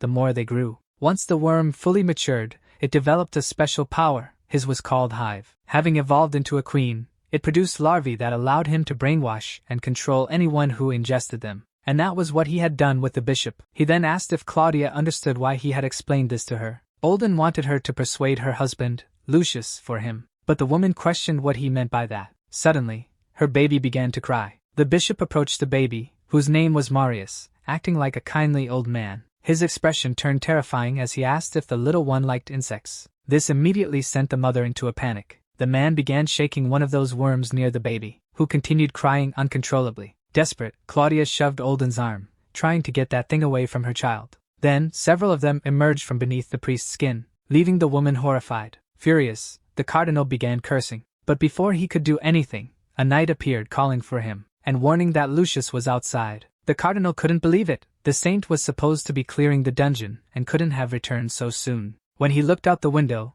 he didn't like what he saw. Down below, the saint had already defeated most of his guards. With a cold stare, Lucius greeted Olden. The cardinal screamed, asking if the saint had gone mad, attacking priests of his own parish, and what had happened to the raid. Zephyr had given him the potion of true vision. A single drop in his eye allowed him to see the marked worms inside the worshippers of Tartarus, and Olden's worm was enormous. Lucius couldn't believe he had been so foolish. He then declared that he, Lucius Giornetti, a saint of the light, condemned the cardinal for heresy. Deceiving the temple of light was a grave offense, and it was time for him to pay for his sins. Olden merely smiled at the saint as if he were nothing but an arrogant fool. Lucius's return had been foreseen by his leader, but it was too fast. They couldn't have completed the raid so quickly. Matthias had failed. Olden believed Matthias had revealed everything about them, which enraged him further. In the end, it didn't matter. Just returning to the temple had been enough. Lucius had fallen into the cardinal's trap. The controlled Bishop Alfonso appeared,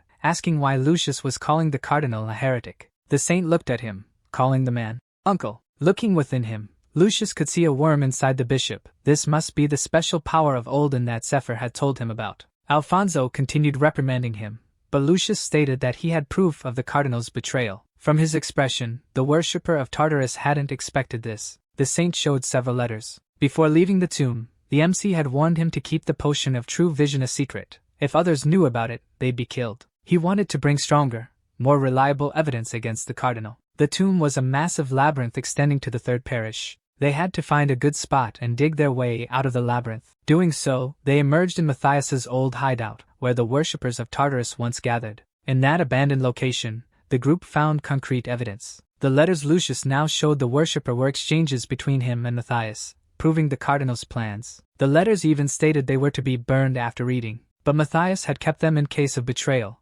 showing that his subordinates didn't trust him. The priest laughed, asking if the inquisitor had told Lucius this out of loyalty. He then admitted that he was indeed the leader of the worshippers of Tartarus, the 11th in their hierarchy. But it didn't matter if the saint knew this. There was nothing he could do about it. At that moment, Olden revealed he had taken Lucius's wife hostage. Desperate, the saint cried out for his wife, who called back for him. To taunt him, Olden said he could easily kill her before the saint could reach him. He spoke about the power of his marked worm and that he had prepared a princess of worms, especially for the warrior, threatening that Claudia would have to swallow it. Would he choose the worm for his child instead? Or should the worm be for the saint himself? The worshipper began counting to 3, forcing Lucius to choose. As soon as he began counting, the saint shouted that he chose himself and begged Olden to spare his wife and child. The old man returned the choice with a smile. Then he forced the disgusting creature into Claudia's mouth, leaving the saint in shock. Before she could swallow the worm, Ned appeared behind Olden and stabbed him in the back. The cardinal wondered how on earth Ned had appeared there. Even with detection abilities, he hadn't noticed him. With the mystical bracelets Ned wore, he had a powerful camouflage ability, and with 2 of them, it was nearly impossible to detect him. The redhead mercilessly tore the worshipper of Tartarus apart. He freed Claudia and asked the saint to hold her. At that moment, the cardinal's bodyguard rushed toward them, and attacked but was blocked. This was the Golden Knight, the elder of the twin knights. It was Ned's first time facing him, and he knew the opponent was powerful. After all, the knight was one of the 10 most powerful warriors on the continent. A golden light erupted outside the parish. It was Lucius, using the power of his golden spear. The cardinal's protective knight ran toward his master, trying to block the powerful attack. He managed to absorb most of the blow. Meanwhile, another enemy appeared before Ned, but he didn't have time to fight and landed a punch on the knight, then fled, distancing himself from them. The cardinal watched, still trying to understand what was happening. He had thought Jinriang's disciple would either be killed by Lucius or would have run away. He wasn't supposed to be there. Reflecting, he wondered if Jinriang had betrayed him, pretending to help him only to sabotage him. Olden had lost his hostages and would be in trouble if the saint used the fragment of glory. It was better to escape. He called his guard, Castor, to provide cover, while fleeing with the other knight. To assist his master's escape, the knight confronted Lucius, who taunted him, suggesting he and his twin shared the same brain and were fools. Castor remained unfazed, confident he could handle the saint alone. He introduced himself as the 20th in the Tartarus worshippers' hierarchy and was convinced he would teach the priest a lesson. Armed with his spear, the first son of light accepted the challenge. At the gates leading to the parish, guards blocked the faithful seeking cures for their ailments. From a distance, black smoke could be seen rising from the main building. Looking at it, the mining team wondered what was happening there. Even White Rose could see it, and knew it wasn't from training. She remembered bidding farewell to the MC, wishing he would return safely from the raid. He had warned her to stick to mining operations for a while, as someone high-ranking would arrive, and it was better to stay away. Taking precautions, she had focused more on the slave sector, and now wondered if the MC had known what would happen. She remained curious about what could be happening at the parish she saw in the distance. Back to the battle unfolding there.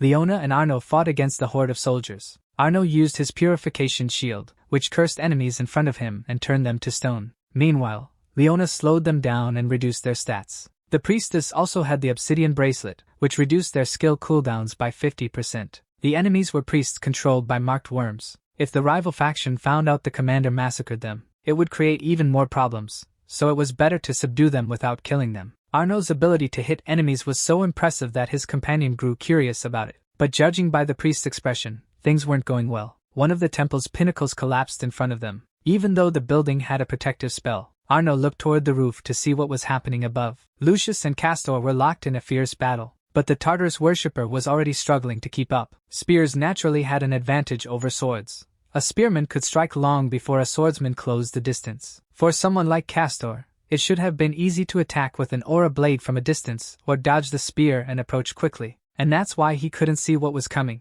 Lucius used a mirrored chain mail against him, which reflected 50% of the damage received. The knight assumed the priest's plan was to act weak and let himself be attacked to reflect the damage. Then Lucius taunted him, asking if he knew why he and his twin were among the 10 strongest warriors on the continent. He attacked the swordsman with incredible speed, dodged the strikes with ease, and quickly closed the distance again, then declared that sacred beings like him were not included in the list of common humans. Otherwise, they would never rank among the top 10. The saint used divine judgment on Castor, causing a massive explosion that knocked him to the ground. It seemed the warrior had no strength left. As Lucius landed and approached his enemy, his companions cheered for their commander enthusiastically, but the priest ordered them to stand back. The saint wasn't in good shape either. When he used divine judgment, he was immediately counterattacked. He hadn't even been able to count how many blows he had taken. Injured, Castor realized the damage reflection wasn't a skill but an item, and not all the damage was reflected. His wound healed almost instantly, and the swordsman revealed that he had intended to take the saint prisoner,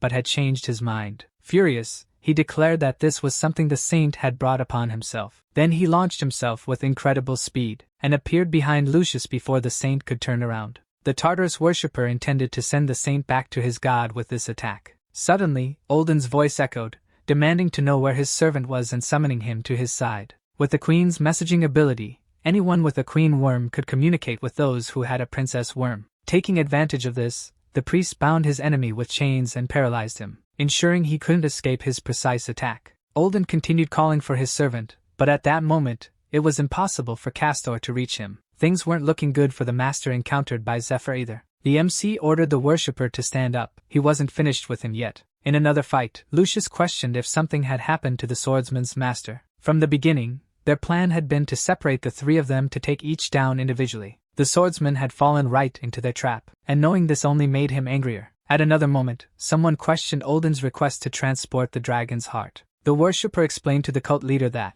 as a brainwashing specialist, he could dominate the parish and even the saint. The plan was to keep the item in the parish, turning it into a nest of insects, and the master would visit whenever he wanted to perform the transplant. Since the man was trusted, the master agreed to his plan. Back in the present, the priest couldn't understand how everything could have gone so wrong. He had planned for everything, even in case the raid failed or Matthias was eliminated. The only explanation had to be Jinriang's betrayal. He must have lied about eliminating his disciple, who was no longer useful. Olden was sure the plan had been for Jinriang's disciple to finish him off. He cursed his accomplice, feeling betrayed. Since the other cardinals wanted his vote for the papal election, they would cover for him, even if he was a worshipper. What worried him now was the power of his enemies. He didn't know how many disciples Jinriang had hidden. He wanted to retreat to his hideout, prepare his defenses, and gather his forces. But as he touched the carriage, he sensed something was off. Seeing a strange green liquid on his fingers, he wondered what it was, until a searing pain coursed through his body. He collapsed to the ground in agony. It was one of Fade Belial's 72 deadly poisons. Olden knew he'd been poisoned but could do nothing about the pain. Then he noticed the knight beside him removing his cloak. It was none other than our protagonist. The false priest fumed, enraged that this wasn't one of his subordinates. He received a kick to the face as he tried to curse Zephyr. Concerned for his master, his bodyguard rushed toward him. Infuriated by how Zephyr had treated his master, Pollux demanded the MC surrender to him. Before Pollux could act, something struck his face. The MC remarked that he was far too weak, a mere copy of the real Silver Knight. Realizing his enemy wasn't ordinary, the cardinal ordered the real knight to come to him immediately. Olden tried to buy time by offering money to Zephyr, knowing this wasn't an ordinary poison. He struggled to expel the venom from his body as quickly as possible, and hoped Pollux would arrive soon while stalling. The MC, of course, saw through this and asked if the cardinal was waiting for someone. Then he revealed the helmet, questioning if it belonged to the person Olden was expecting. This shocked the cardinal. It was the real Pollux's helmet, captured 12 hours earlier at dawn. Lucius, using the potion he had consumed, could see the worshippers of Tartarus and was dismayed to find so many. Ned remembered his master's orders to steal the heart and deliver it to his brethren. He had pretended to comply to lure these knights in,